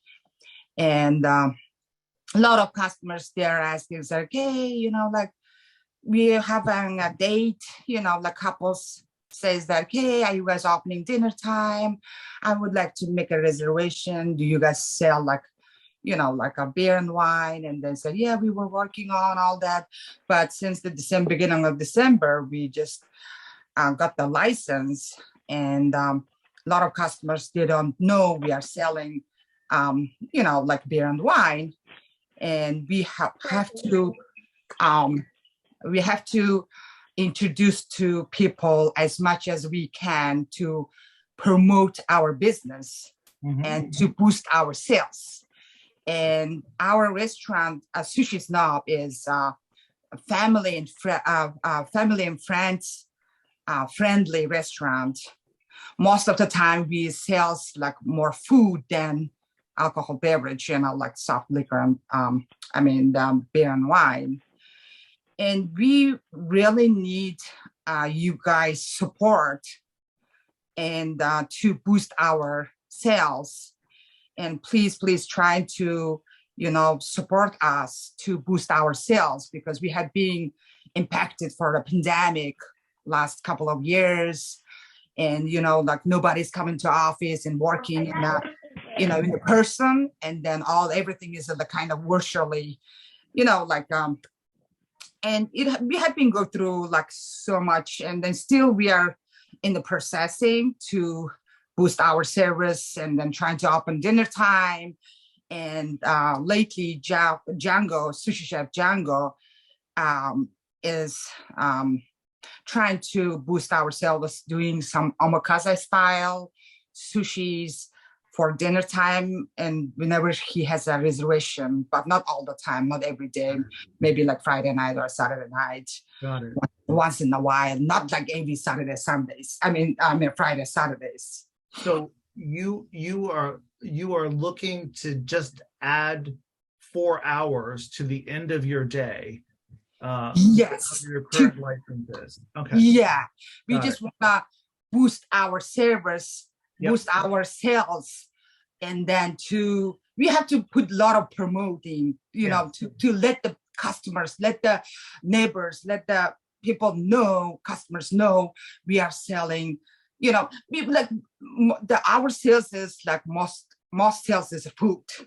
Right. It's just such a small restaurant, Yeah. and we just want to try to survive all this pandemic, all this like inflation stuff, and like all the foods are getting so expensive. We just trying to quick service, best quality service, best quality food, and we just trying to do our best to Great. serve and to the customers, and to bring more people to boost our service. Commissioner Strauss, this is in your neck of the woods, I believe. Yeah, no, I think it's great. I think we need more establishments like yours open later, during the day and later. And I think it'd be great to serve more alcohol. Yeah. Do any other commissioners have any questions? I don't have any questions, but I would suggest that the city is offering some grants to restaurateurs right now. It came up in my inbox. I'll forward that to you as well to help your business. Yeah, thank you so much. We appreciate it. I really appreciate it. We're just trying to do our best, like to not make it too high, the pricing stuff. We're trying to manage to stay in the low pricing and good fast service, good quality food. Because Sushi Chef Django, my husband, Jack Lang and Tevin, we call Django. People know as a Sushi Chef Django, and in DMV area. He has been a sushi chef like last 18 years. Yes, awesome. He's the one of the good chef. Any community concerns? Then Commissioner Strauss, would you like to move this one over the finish line? Yes. I'd like to put forward a motion to approve. I guess what's the formal nomenclature? Michael, to send a letter of support? To send a letter of support for Sushi Snob. Awesome. Seconded. And seconded by Kristen. All those in favor, raise your hand. So 4 of 4 commissioners voting in favor of that. So we'll get that letter off to you right away. Do you already have a license? We do. We do already have a license. Yeah, beginning December last year. Do you want the protest petition period? Would you like for us to, I believe that we could send a stipulated license, I believe, to allow this to happen quickly. Will be wonderful. Thank you. We'll try it and see if it happens. But I would like to move that we also send a a letter of support for a stipulated license to extend the hours. Perfect. Thank you very, very much. We really appreciate it. We do the best in the Do I future. have a second? Yeah. Okay, Kristen, seconding, and all those in favor? Seconding. Sorry. So 4 of 4 commissioners voting in favor of that. Awesome. Thank you so much. Appreciate you. And good luck. Thank you very much. Bye-bye. We'll get those off to you. Next on our agenda is we'll move into our pedestrian safety experience study update. Alex Davis from the BED is with us. Hi, Alex. Is Alex here? Or am I? Let's see here. I think Maria is here instead, but I'm looking for her now. There she is, in the bottom of the. I see Maria. Okay, Maria. Hi, Maria. Hi, everyone. Good. Are you bringing this across the finish line tonight? I am. Awesome, awesome. Do you want me to share your presentation, or do you want to pull it up yourself? Jim? I can do it, yeah. Okay, got it. Whenever you're ready, Maria. Okay, so I'll kick us off. Thank you, Commissioner, for having us here tonight. My name is Maria Espinoza. I'm the planning manager with the Downtown DC BID. The BID is currently working on a pedestrian safety and experience study to improve the pedestrian experience and create safer and accessible streets that are dynamic and comfortable for walking within the downtown area or the downtown DC area. We're collaborating with Tool Design Group for this study. And I'm going to pass it on to Jim Sebastian with Tool.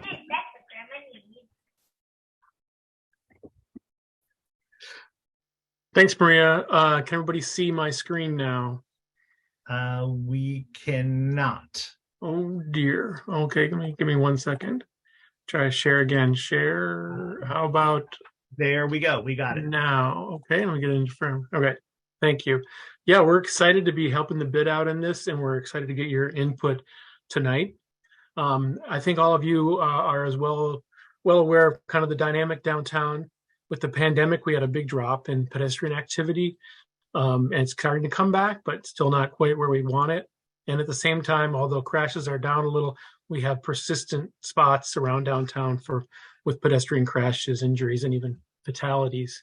So the goal for our project, as Maria mentioned, is to both improve the safety and experience for pedestrians. It's kind of a 2-part study. And as part of that, during the course of this 1-year study, we want to try to install 3 quick win projects, which you've seen probably around the city, where we put in temporary improvements for pedestrians. And we also want to have longer term strategies to back those up, both at these locations and around the downtown. And we most importantly want to work with other activities that are going on in current plans that DDOT might have, or the BID, and we're going to talk about those. Just a quick glance at the schedule. Don't have time to go into too much detail, but we're in the site selection phase now for these quick wins, and we want to move to design soon so we can install them this summer. Mention some of the other projects that are going on at the same time. Of course, the BID did the Parks Master Plan. It's wrapping that up now. I think you've probably seen a glimpse of that, as well as the Gallery Place and Chinatown corridor study. We're trying to pull out from those plans some of their ideas and make them into quick win sites if possible. And of course, there's a whole host of other city government and BID projects that are going on downtown, the bus lanes, the bike lanes, and we want to be respectful of those, either leverage them or stay away from them. Some of the solutions you're probably familiar with. You've seen them in other neighborhoods and some downtown too. We want to enhance crosswalks, provide possibly curb extensions, even add art while we're doing that, or more extreme, create kind of pedestrian plazas, if possible, more long-term solutions. We've been doing some public involvement. In addition to this meeting, we've had an advisory committee, and we've had a community meeting online. We've been out with iPads at the holiday market and some other locations with doing some surveying. So that's been fun. I won't go into the survey results, but in detail, but we basically ask people where do they like to walk? What are their favorite streets? We also ask them what are their least favorite streets. And ironically, some of the streets are on both lists, like 7th Street. A lot of folks have trouble with some of the diagonal state streets as well. So to find these locations, we've looked at several factors. We looked at crashes, obviously. We looked at the amount of pedestrian activity. We looked at these other plans, like I mentioned. We've got some public input, and then just kind of decided, what's feasible? What can we do here? Can we do anything here? This is a quick glance at some of the locations. We actually had about 30 intersections or blocks, corridors to look at for improving pedestrian safety. We narrowed it down to about 7, and I'm going to show you 5 of those tonight. This is a complicated slide, but we're going to send this out to everyone so they can take a closer look at some of the evaluation that we did to select the sites. So let's get right into it. The first option is at Vermont and 14th and Thomas Circle. This is not as high on the crash meter, so to speak, but this was also identified in the park's master plan as a place for helping relieve some confusion for pedestrians and also do some potential placemaking by creating more of a shared street on Vermont Avenue. In the long term, which is the middle picture here, we're going to go photo, long term, then short term if you're looking across. The long term would potentially seal off access from the north there. So this cars kind of peeling off Thomas Circle onto Vermont would have to go further down 14th or use 15th and create a lower volume street on Vermont Avenue that could be a street for events or cafes or other activities. You'd still have access to the garages and the businesses and the alleys, but you'd have to come up from L Street. Then I'm going to be a less aggressive version on the far right, which is the temporary version of this, where we could add art, bollards, potentially planters, temporary trees, seating, other art equipment. So I'm going to go through all these, and then if we have time at the end, we'll get questions. And of course, we're going to have another public meeting and other opportunities for involvement for people to comment on these. So the next one is at Mount Vernon Square. The whole square is a fairly high crash area for pedestrians, especially on the corner of like 7th and K. The more ambitious middle long-term plan there is to try to get pedestrians to be able to access the middle of the square, the Apple Store, Old Carnegie Library, by having crosswalks. There's no crosswalks there now. So that puts a lot of pressure on the corners where we've had higher crashes. That one idea for that is to create a one-way couplet on the north side and the south side, which would be pretty aggressive, but it also could relieve some of the traffic pressure there too by making one way. In any case, in the short term, we could try to implement these crosswalks with a less aggressive traffic circulation pattern, or simply extend the curbs at places like 7th and K or 7th and New York, where we have a lot of crashes. Another one we've got is near Chinatown Park, 6th and I. Here's where a convergence of both the parks plan and some pedestrian crashes we have in some past efforts on 6th Street as well for traffic calming come together. So we would have curb extensions at 6th and I, possibly raising, in the long term, making a flush street south of Chinatown Park, which is something that's potentially called for in the parks plan. In the short term, you could do it with, art, painting the street, having some bollards or planters at the entrances, still allow access for the folks that have businesses or homes on that block of our street, but really try to create a place here. You've got the coffee shop, you got the historic synagogue, you got Chinatown Park, you have the Chinese Benevolent Association there. And this could be kind of a not new, it's existing now here, of course, but an enhanced center. And it pulls together the more residential area north of Mass Ave with the residents and businesses to the south, kind of a meeting place, and enhancing this whole area while trying to calm traffic, specifically on 6th Street. And the plans call for potentially closing off that last tiny block of I, which kind of serves as, an on-ramp onto Mass Ave, as you all probably know. And this also complements, if you're looking at a big map of the city, the new park over closer to City Center on the on the west end. Getting into the heart of Gallery Place here, we are proposing to potentially enhance some of the sidewalk or traffic calming that's been done here in the past, and then try to coordinate that with the bus project that you hear about coming up later tonight. The idea would be to try to refresh, if you will, the traffic calming that's there.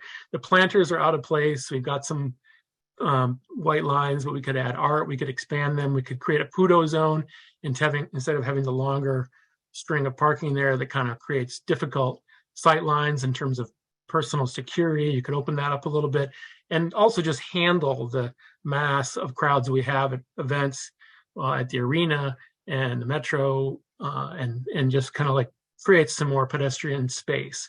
Once again, pedestrian experience, pedestrian safety. This was also the subject of a DDOT study, 7th and G, as part of their Vision Zero program, to see what we could do here on the safety front. All right, I got two more. This one is, or maybe this is the last one. This might be the last one, yeah. This one is the bottom of 7th Street and near Pennsylvania. This has been a trouble spot for pedestrian crashes and even some fatalities in the past, where it meets with Pennsylvania Avenue. In the long term and the short term, we could create some wider sidewalks. We could kind of expand the crosswalks as well, try to make it easier to get to and find the metro. And then in the long run, a little bit more aggressive idea would be what can we do with Indiana Avenue, similar to the idea we had on Vermont, to create a VNRF, like a shared street there, or even seal off Indiana Avenue between 7th and some of the driveways closer to 6th, so you could still have access where you need it. But this is a pretty popular place, and you could really program it and expand it into another big public space to compete with other parts of the city. Yeah, those are all the locations. The next steps are, like I said, design, then work with DDOT in the bid on installation. How do we do on time there, Michael? I think that was great. Thank you very much. This is very interesting. So what is the next step with this? What are you looking? Is this just an update for the ANC about what's happening, or? Yeah, good question. I think probably the biggest thing from the ANC is, do we have do we have the right locations? And then also, do you have other ones? We do. And then what do you think about other designs? It's hard to digest in 10 minutes, but we've had some comments like, well, what about this? You got to think about that. Those kind of comments that the ANC is always helpful with. Right. I think you're. Go ahead. I'm sorry. Yeah, I was just going to say, I think your concept for Vermont Avenue is great. And I never really thought about that. Like, it doesn't need to be a through street there. And if it were some pedestrian spot, or have, like you said, traffic calming measures where all the traffic has to come from K Street, I think it'd be great. Thanks. So you have my support. All right. That's my SMD. I don't. Oh, H to F. Okay, I got you here. I think that I have never liked the plastic planters that were placed on 7th Street, attempting to calm traffic that, as you had indicated, and I'm well aware of, that are all over the neighborhood, blocks from their original location where they should be. I just don't think that was effective in its implementation. I do like the idea of painting and doing some design on these pop-outs that happen at the curb areas. I think that sounds, that to me sounds awesome in that approach. I like the idea of additional parks. However, the Indiana Plaza location, we want to make sure that we engage the residential buildings in all of these locations to ensure that they are in concert with this location. We've been having lots of challenges there in that area currently with individuals congregating, creating an encampment kind of area there. So I don't want to perpetuate a situation like that. The one that I'm surprised that I don't see on this list, and I could just be looking at it incorrectly, is 7th and H Street. DDOT,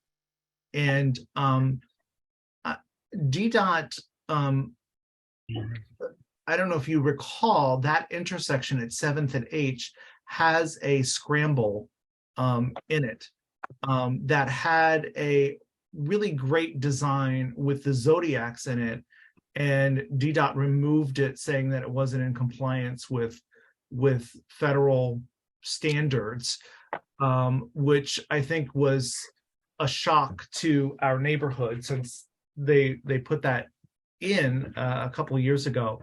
It's gone, and I would like to see something return to that space, because this is really a great location and a concern. It's like that is truly the heart of the city, and the crossing of all the metro areas. That's just my initial reaction. I like the concepts here. I think we would need to dig a little deeper into what do we mean by narrowing street, and especially the next presentation coming up about the bus lane as well. How's that going to intersect with this? Right. Yeah, those are all good points. We could take another look at 7th and H. I was at DDOT when we did the Zodiac crosswalks. That was disappointing to see that go away, but it could, the 7th and G could incorporate potentially 7th and H if we have space there. H, it's harder to take space out of H, but maybe Right. out of 7th, and maybe some of that art could come back in the curb extensions if it's not in the bulb out. I don't want to make any promises there, but we could look into that. We've got a lot of these art type installations around the city now, and there's not as many downtown, so this could be an opportunity. But yeah, and whatever we do want to coordinate with Zach and what DDOT's going to do on 7th. Absolutely, and I would love to see local DC artists be engaged in the design of the art, or making sure that it's consistent. I know that so many times we contract out and have somebody come in from Kansas to put in a design for us, or art installation, but we have so many great artists in the city. Commissioners, do you have any other questions? Thomas. Yeah, quick questions for you. I'm really excited to see that Indiana Plaza was included in this. That's in my special member district, especially with John Hopkins moving in down the street. I've always thought that Indiana Avenue, especially that stretch of it, is one of the most beautiful stretches of streets in the city. You got these wide sidewalks, and it slopes downward towards the archives. And when the sun sets, it's just absolutely glorious. It'd be good to definitely try to draw some of the students that will be going to John Hopkins onto Indiana as they go to the metro, and try to activate a lot of the storefronts, which are or building fronts anyway along Indiana, which are empty, especially along the northern side. So good work to include that. The other, would it be possible for you to include getting back to 7th and F Street? I think this is the northern part of my area. Would it be possible? Yes. Would it be possible to include that's a very odd, odd intersection at the very bottom. That's 7th and wait. It's F. You're right. 7th and F, right? AKA Pauling Way. Yeah. Right. That threw me off. I was like, sorry. It's almost like a trapezoidal intersection. Would it be possible to include the southern the southern portion of that intersection as well? to kind of just tie in that intersection together, because it is can be a little confusing for pedestrians, and it would be a good way to utilize some of the efforts that you're doing here. Sure. Yeah. If we're going to H, we might as well go to F. I don't want to make any promises, but yeah, we can. Right. And then skateboarders. Is there? I know that certain parts, especially when we get into improving pedestrian infrastructure, they become attractions for skateboarders. Has there been any thought to maybe providing a space for them somewhere else where they're not going to be interfering with pedestrians, or incorporating them in some ways where they're not going to be a hazard? That's just like an open-ended question for you to consider. And then lastly, while we wait for some of these changes to percolate through the planning stages, can we reuse the traffic calming planters that are, as Michael pointed out, are kind of like have migrated to different areas? Can we? Some of them are just basically now on the sidewalks or next to the sidewalks. Could we just move them back into place where they were originally? I saw someone when I was walking home today. I saw someone who was trying to park. He just moved the planters off to the side, giving him enough space to park. And good for him. But at the same time, I think he also put it back to the original location where it once was, extending out making the intersections a little tighter, and which is where the planters were originally in place. Could we reutilize those planters and put them back in their original location for them to serve their original purpose? That sounds like a good idea to me. We can talk to DDOT about that. I think they got moved during the resurfacing and they never got quite put back in the right place. All right. Okay, thank you. I'll chime into the downtown DC bid operations team can also assist. So any of those planters that have been moved, you can let us know, and I'll definitely forward it to our ops team to assist to put those back into place. We've heard that they just get moved with routine road work and just people, so they shift. One's at 9th and F, which is totally out of place. Yeah. Commissioner Rowe. Yeah, sorry. I like the idea of Indiana Avenue and Vermont Avenue as well. I don't own a car. I'm a lifetime pedestrian. So I spend a lot of time walking around these streets, and it is not safe. And I know why Massachusetts Avenue was voted the least likely to be walked on, because, yep. I was curious, because I like Indiana Avenue as someone who just got called for jury duty for the first time in a couple of years. I'm hopeful that this pedestrian friendly will also increase business to some of these restaurants that have been suffering with a lack of in-person courtroom activity, which is coming back. But I would like to ask if you're going to go from the north side of Mount Vernon to include a crosswalk to the convention center, I'm presuming from the front of the Apple Store, the north side of the Apple Store, or Carnegie / 9th and Massachusetts Northwest has statistically been one of the most dangerous intersections for pedestrians, cyclists, and drivers in DC. I know they just added the bike lane with the bike signals and the traffic changes. However, still crossing 9th or Massachusetts is incredibly dangerous. So any thoughts that you can give to extending your project to help there would be greatly appreciated. That was it. I just have to, give up for my little SMD, which does include 9th and Massachusetts. And there's been a lot of traffic changes, and I know that some people don't necessarily know the new rules, but it would be helpful to have more signage, to have more everything there. So thank you. Thanks so much. Can I ask again about Vermont Ave? and the streets where you would close them to traffic, what sort of approvals do you guys need, and how quickly would that conceivably happen? I assume that's a more involved process. Yeah, the more we try to do, the longer and harder it is. We would need to do, and we have capacity. If we decided to seal it off completely, we would need to do more traffic analysis to see where those cars would go and make sure they wouldn't be a problem for 14th. See what percentage of those cars that come around the circle are making that right on Vermont versus 14th are going all the way around. So that would be the number one thing. And then, work with the businesses, as was mentioned earlier, and the residents on that street to make sure that they could have alternative access, fire and EMS. I mean, the idea would be like, if it was an emergency, you can just drive through or over whatever we create. But we want to make sure that everybody would, we made whole in terms of loading, parking garages, business access.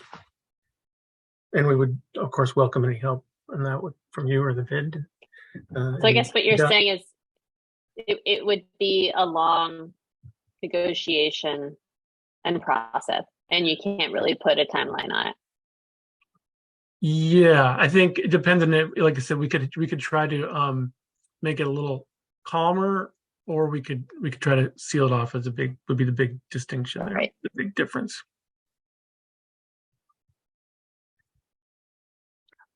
We have one hand up, and that is to Howard Marks. Yeah, thank you, Jim, for your presentation. I'm the vice president of the Residents at Gallery Place Condominium Association Board. We have 192 units with 300 residents here. This plan is reminds me awfully on the 7th Street one, the so-called car-free proposal, which basically removed parking spaces all the way, not surprisingly now, from Pennsylvania to Massachusetts. That caused an uproar. We had Director Lott and Councilmember Pinto involved in this, and we beat this back. I think it's outrageous, actually, for you to propose removing parking spaces from in front of the Capital One Arena all the way up to Massachusetts. We have a number of vacant storefronts here of restaurants that closed. They will not come back if they cannot make deliveries. And the restaurants that are here, they are totally dependent on daily deliveries of trucks. And also in our building, we are dependent on service vehicles coming for plumbing, heating, electricity to work on some major projects that we need to have to be done in our building. And I just think that you're going to run into an amazing amount of opposition if you go forward with removing these parking spaces. I could tell you that. And I think the other thing that you've ignored, and I said it in the public comment period, the city, DDOT, is proposing flooding the city with 10,000 e-scooters, 10,000 new e-scooters. Does that count at all in your calculations of what this does for pedestrians? When most of these e-scooters are going to wind up in the downtown area, creating havoc for pedestrians and safety issues and collisions? This is not even mentioned in your plan. Thank you.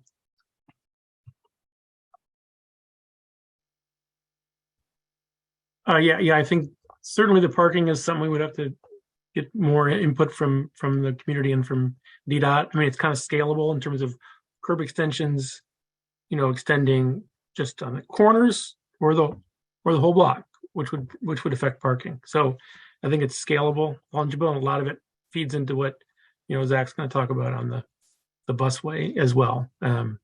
So I'll leave it at that. And the scooters, we'll make sure to get an update on the latest scooter policies and things like that. I'll also chime in that we will be once we narrow down the locations. We're only piloting 3 locations. Once we narrow down those locations, we want to engage the businesses and the stakeholders along. So in particular, if we were to look at this location, we would engage all of the businesses and buildings that would be impacted and work with you to determine what is feasible and what is the best course of action. This is just a stepping stone to the next step, to have something to talk and react to. So thank you, Howard, for your feedback. Tonight, are you just presenting this for us to look at? Are you looking for any just feedback from us, or do you need any letter of support or things like that at this point? No, we don't need any letters of support. This was just an information session to let you know what we've been up to get your feedback and to hear just generally what your thoughts are, and if there's any locations that we should be looking at that we're not, Got it. outside that we're not considering. That's awesome. Okay, terrific. Well, definitely. Thank you. And I would, you're still accepting comments from folks regarding this. So if commissioners or others have comments, please make sure they get forwarded to us or to the bed, and they can be addressed. But thank you very much for being here. I appreciate this. Thank you for having us. Thank you very much. Commissioner Rowe, are we at a potential recess for a second? I think we probably should can we take like a 2-minute break, everybody? Just get up and stretch your legs and get a glass of water if you want. We have one more presentation, is that right? No, we have 3. Oh, then yes, I say we take, if we had one, I might say we should motor through it, but if we have 3, then let's take like a 2-minute, we can even set the timer, take a 2-minute, get up and stretch your legs, grab a glass of water. Is that okay with you? That is fine. We'll recess for 2 minutes. Thank you.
You're Yep, sorry about that. Hi, Zach. How are you doing?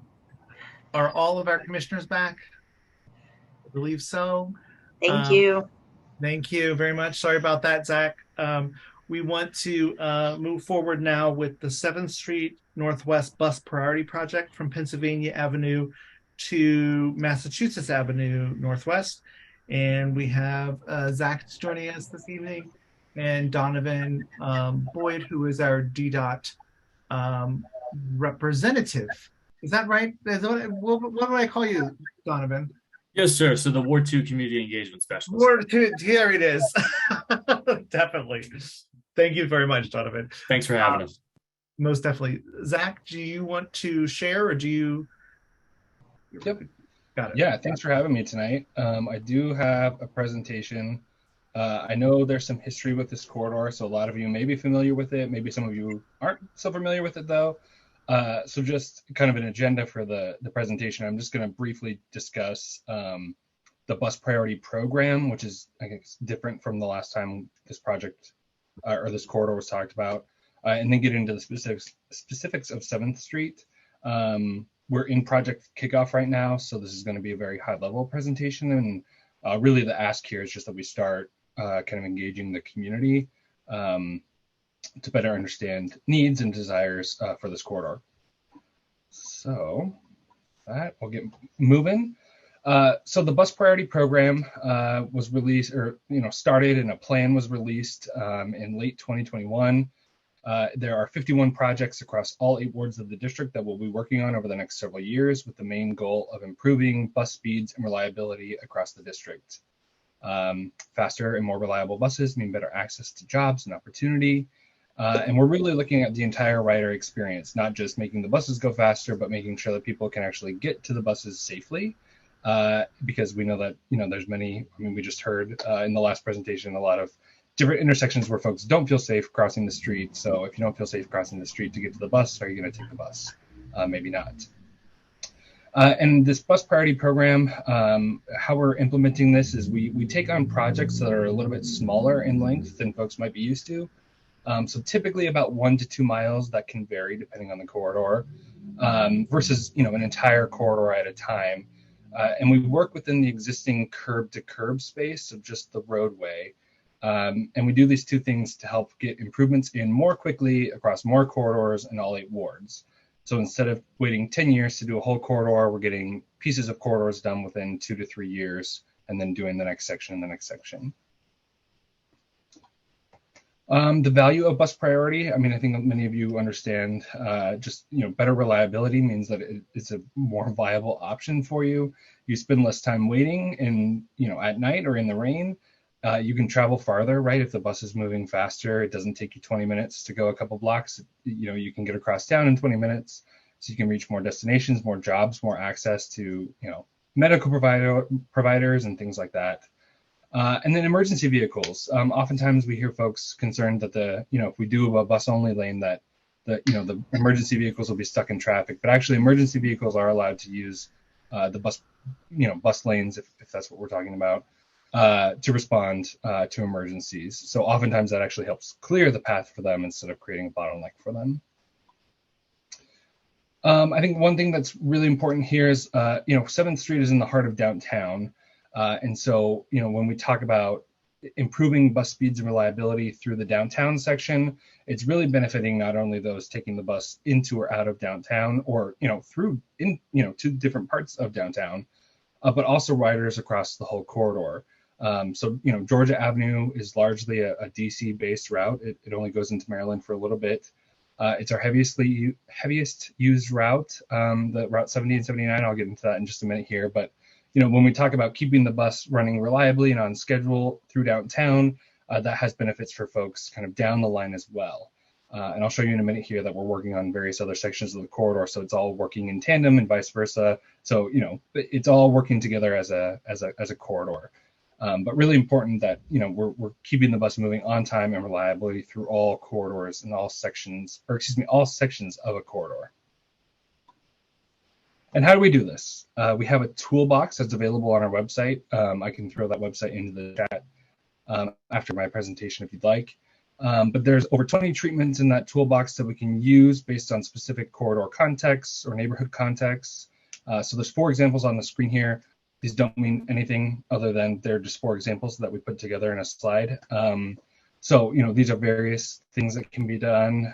Maybe some work for 7th Street, maybe some don't. But, there's over 20 treatments that do things like bring people to the bus so the bus can stay in the lane and through these bulb outs. Jumps the bus ahead of cars so it doesn't have problems merging, and, limits conflict points, bus lanes to reduce delay, and things of that nature. So again, there's over 20 treatments, and we can use various treatments kind of based on the specific context. Now, 7th Street specifically. The project location, as Commissioner Schenkel mentioned, is from Pennsylvania Avenue up through, kind of the heart of Gallery Place, Chinatown, to Massachusetts Avenue. We cross by the National Portrait Gallery, Capital One Arena, Gallery Place Metro Station, the Archives Metro Station. A lot of activity kind of happening in this area. Of course, right, there was the 2028 Car-Free Lanes project, which was brought up earlier this meeting, that was proposing a busway through this corridor. That was not implemented. And then I think kind of, well-timed, the downtown bid picked up their Gallery Place Chinatown corridor study and included additional kind of stakeholder engagement as part of that study to talk about 7th Street along with various other corridors in this area. And so, they haven't released the final study yet, but I think that, in talking with the bid, they have a lot of great input for us that we can use as we begin looking at this corridor. In terms of project considerations, why this project is important, I mentioned to you that, Georgia Avenue and the 7th Street line, together is the Route 70 and 79. These are our busiest, the two together are the busiest line, which line is more like a corridor, so if you think about 14th Street, the line would be like 52, 54, 59, if you're familiar with the routes. So for Georgia Avenue, 7th Street, it's 70 and 79. So those are the busiest lines, not only in the district, but the entire WMATA Metrobus system. And Route 70 also is the busiest Metrobus route, not just in the district, but the entire WMATA Metrobus system. And the Route 79 is not too far behind. It kind of bounces around a little bit more. The 70 remains flat at the top, and 79 bounces around, but stays within the top 10 if you're kind of ranking the routes. But we have two very heavily used bus routes traveling through these corridors. And they face very slow travel speeds as they move through this corridor and future, further corridors north, or further sections north. So I just wanted to kind of like pause on the map on the screen here, just to show you that, 7th Street is a piece of this whole corridor that we're working on. Right now, I guess how best to kind of explain this. There's a black section kind of in the middle here. I'll do my screen or my mouse here. From Florida Avenue to Berry, basically adjacent to the Howard University Hospital, which had what was basically a bus priority project completed in 2016. The bus priority program didn't exist then, but it put bus lanes through that section. Currently, this blue section from Berry Place, which is adjacent to Howard University, up through Kansas Avenue, is planning underway, about to move into design for bus priority improvements through that corridor. And then right now, you can see in red the next section from Kansas up to Missouri, in addition to the section of 7th Street that we're talking about today, are kicking off planning for bus priority improvements.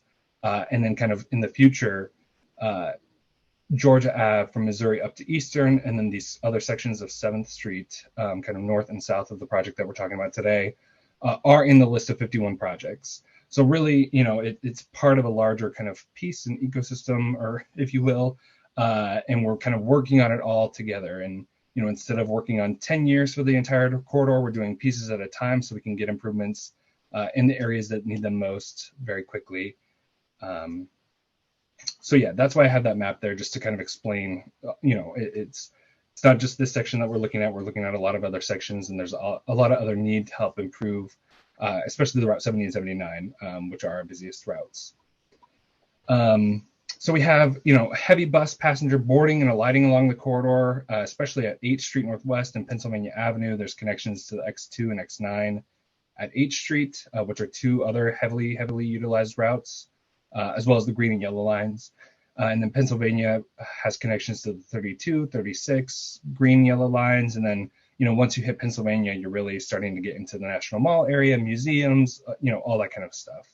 So a lot of activity, heavy pedestrian activity, especially around Capital One Arena. I've heard mentioned several times tonight.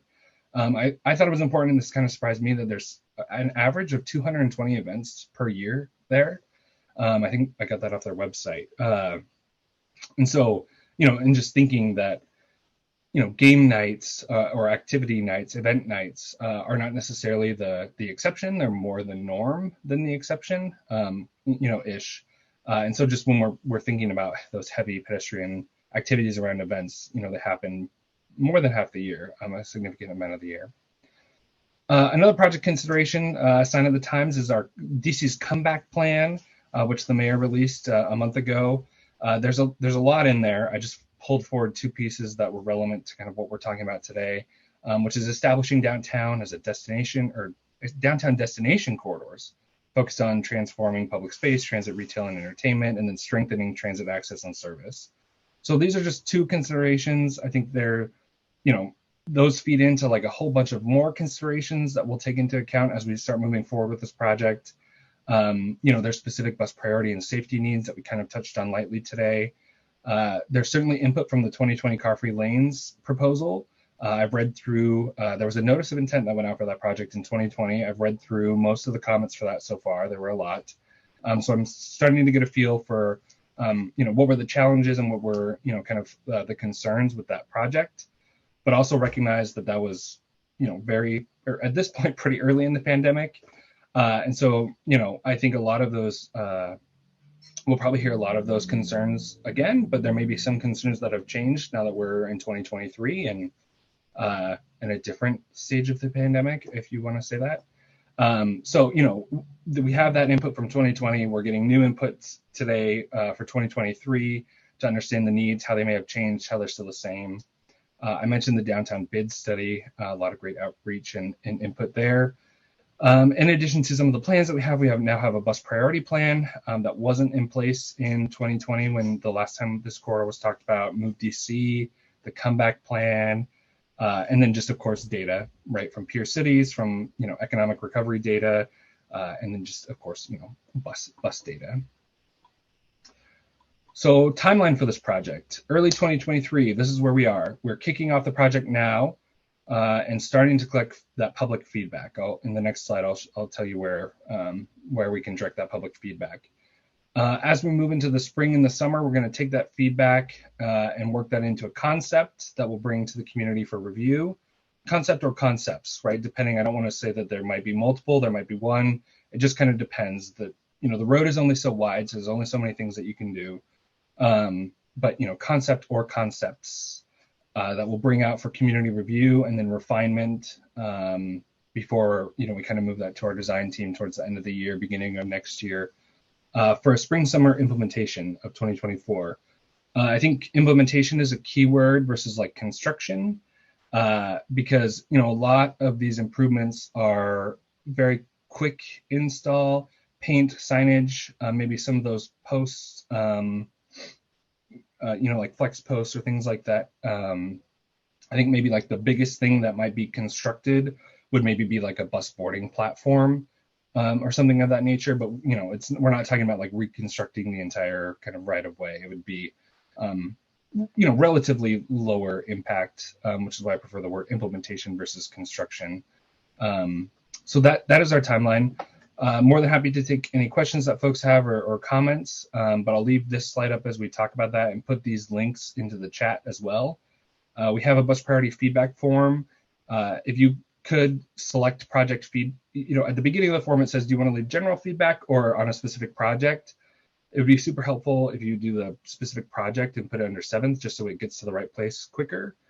You can also email us at buspriority@dc.gov, or if you or folks that prefer to call and leave a message and they don't like technology or anything like that, we have a phone number that you can call as well, and we'll get those comments that way.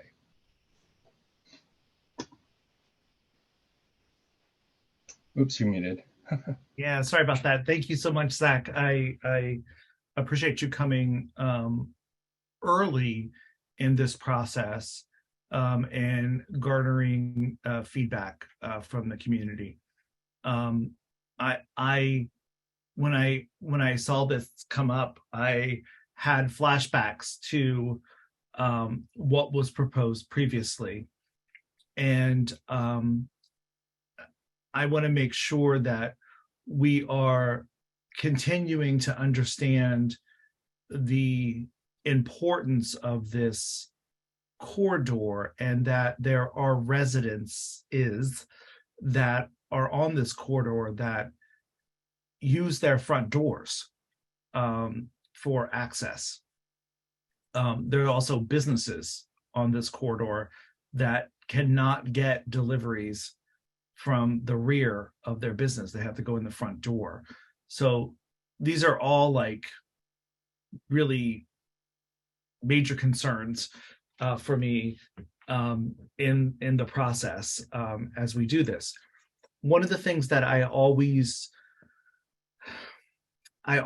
ask in this situation is, I would hope that you would after you get this comment and design, tell us how many seconds that this project would actually give a rider riding on a Metro bus. I've never been able to hear that from DDOT previously.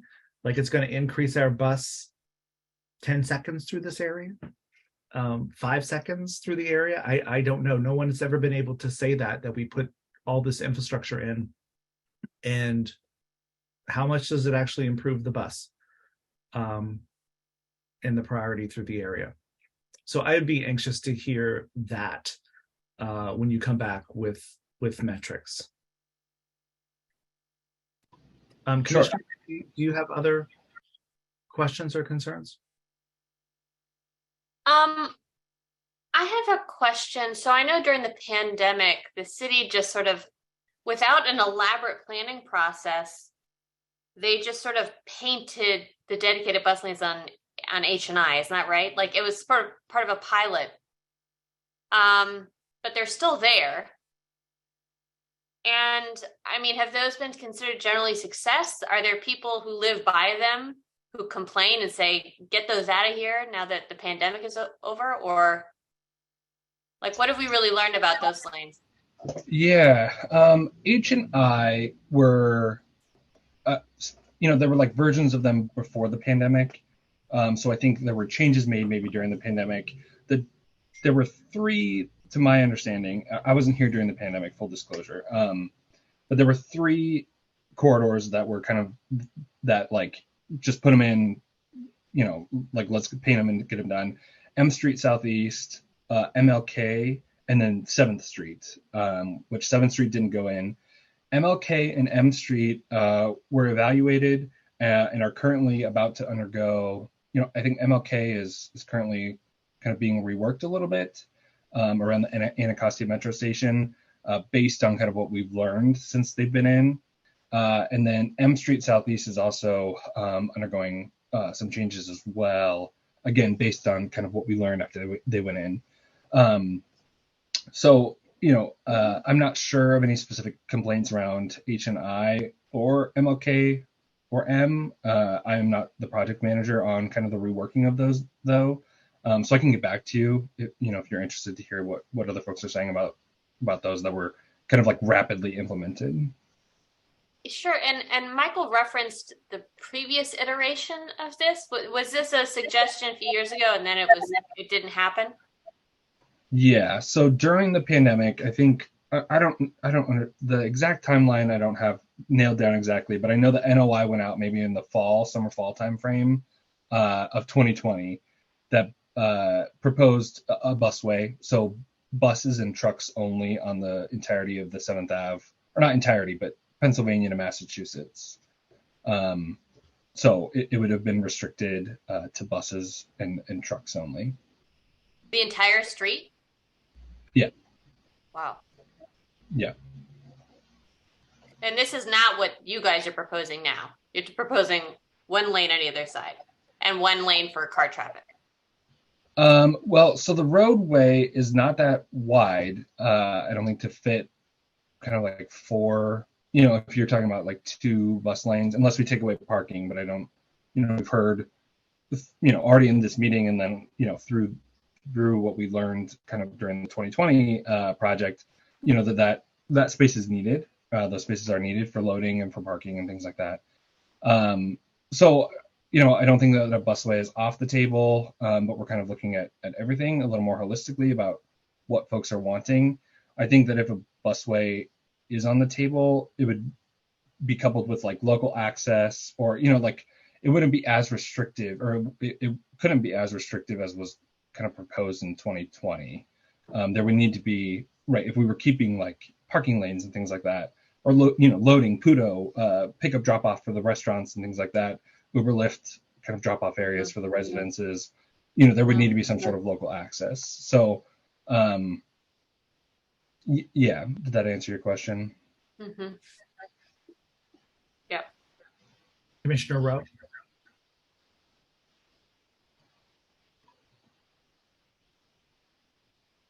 I didn't have any questions. Oh, I thought you did. I'm sorry. Thank you.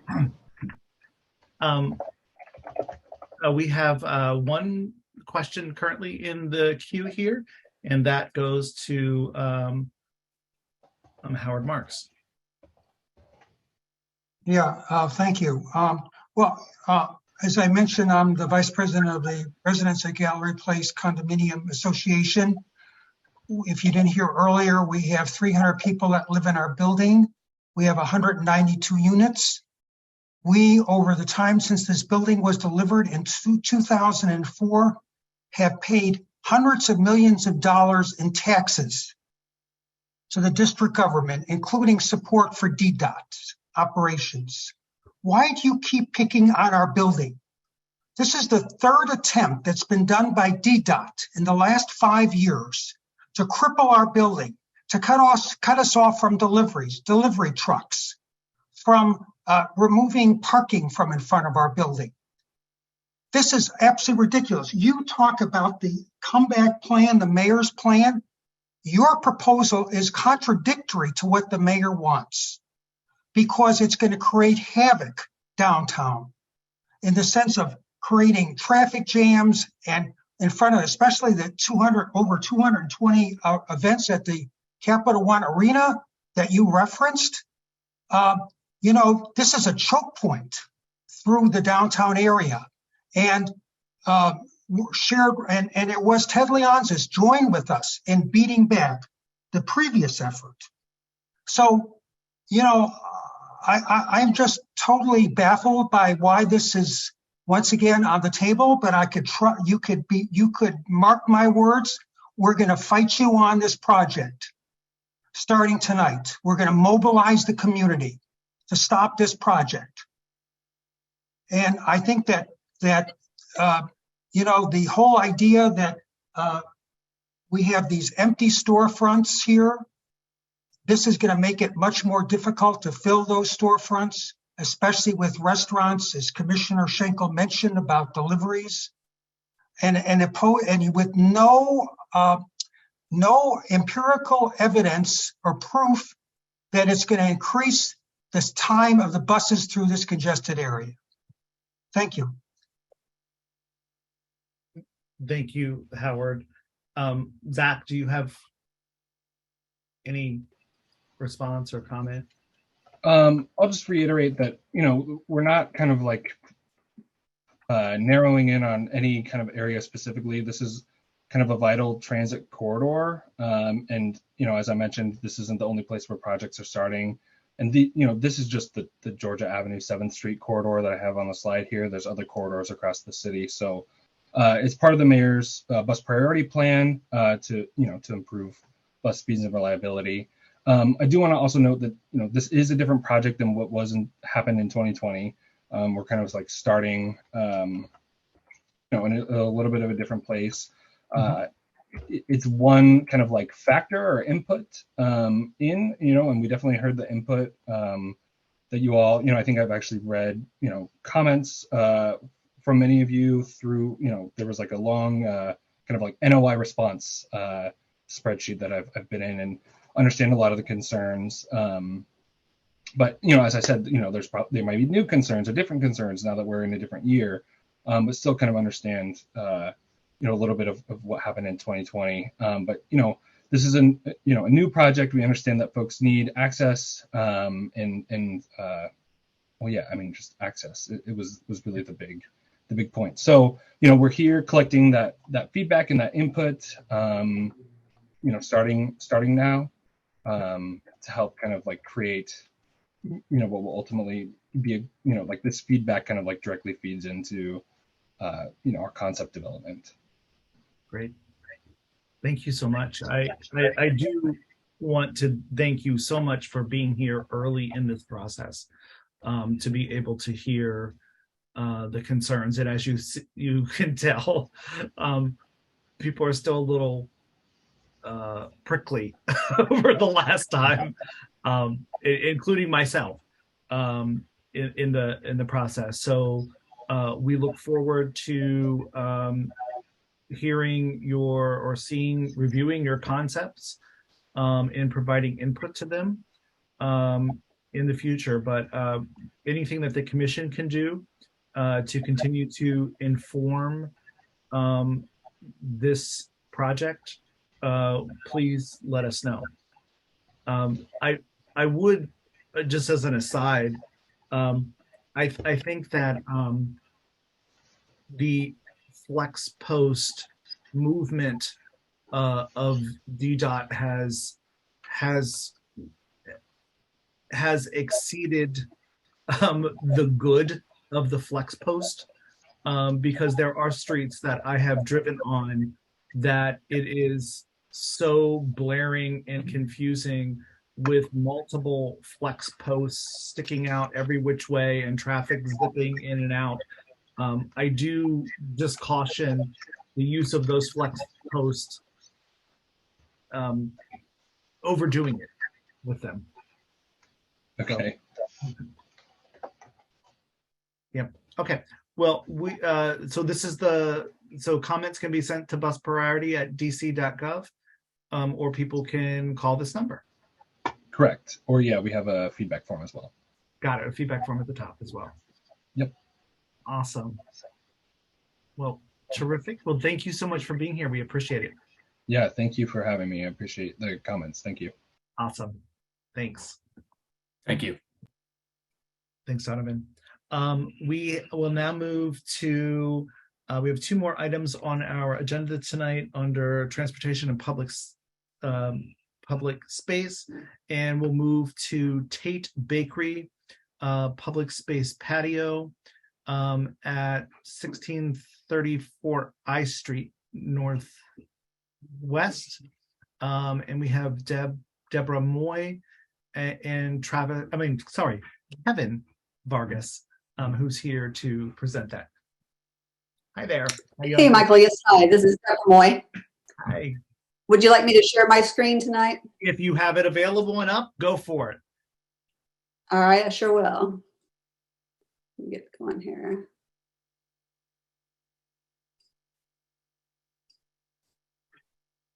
Let's see.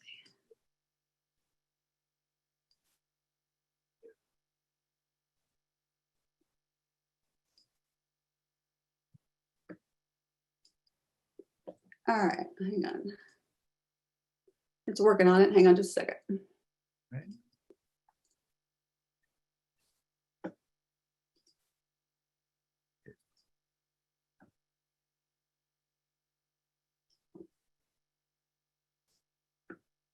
Is the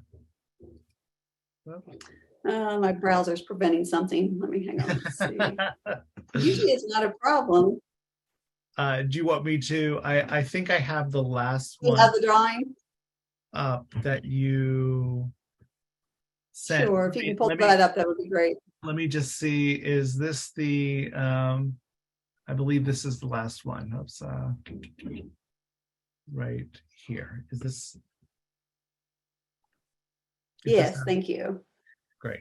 All right, so yes, I'm Deborah Moy with Restaurant Consultants. We are handling the permitting for Tate Bakery and Cafe that is coming into the space at 1634 I Street Northwest.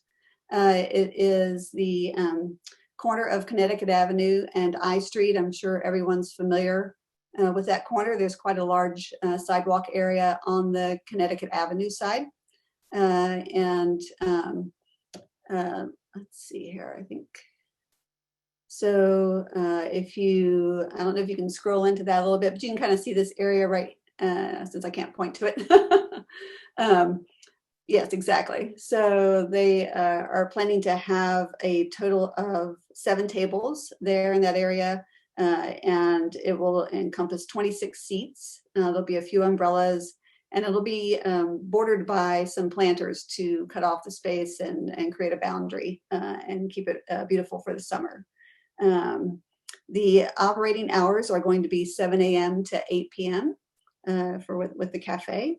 And so far, everything's good with public space. We're scheduled to go to the Public Space Committee meeting on March 23rd, and we'll get that taken care of at that point. I do have Kevin Vargas here tonight with Tate. He can chime in as far as Tate's operations if you're not familiar with their concept and their brand. Absolutely. Thank you, Deborah. Thank you, everyone, for having Tate here tonight. And Tate was established in 2007 in Boston, and we've had a great opportunity to provide a little establishment in DC as well and kind of expand. So our motto is elegant comfort food, and we really like to be a part of the community and have every patron, feel a sense of community as if it was the only Tate in the city. So we do feel that this 1634 address is a significantly great location. The previous tenant did have a patio there, so we are looking to utilize the space and really be part of the community as well in this brand new, newly established place. Does anyone have any questions? It's in my SMD. I think it's great. Yes, thank you. Thank you. Can I ask if it's going to be open 7 days a week? It is. Yep. Thank you. So our hours of operation are, Monday to Saturday, 7 a.m. to 8 p.m. and then Sunday from 8 a.m. to 7 p.m. And the patio is open during those hours and seasonally as well. Okay. Well, I can say that there's a Tate everywhere, but there's also, you guys have taken over DC, but there's one across from my office, and the patio is kept beautifully, and the food is really good. So, Thank you. Thank you. Mr. Lee. Kevin, in that line of what Kristen said, I've got a great site in my SMD that I'd like you to consider. Send me your email. Absolutely. It's the next block over. It's a beautiful building. I want to send you some specs. So send me your email and let me make a pitch to you. I will drop. You got a good patio outside area. I appreciate it very much. That is great. I love it. This is great. I love the concept, the food, the restaurants, and these establishments. Commissioner Strauss, do you want to do a motion for us? Yeah, put forward a motion to approve the application for the patio. Seconded. And all those in favor? So 4 commissioners voting in favor of that. And Deborah, you said your public space meeting was March 23rd. Is that right? That's correct. Got it. We will get a letter of support out for you guys. This is great. Thank you for continuing to expand in DC. Thank you so much. Thank you very much. Awesome. Have a good evening. Thank you. Have a great night too. The final item on our agenda is related to 707 G Street Northwest. It's a public space activation. Is someone representing that property here?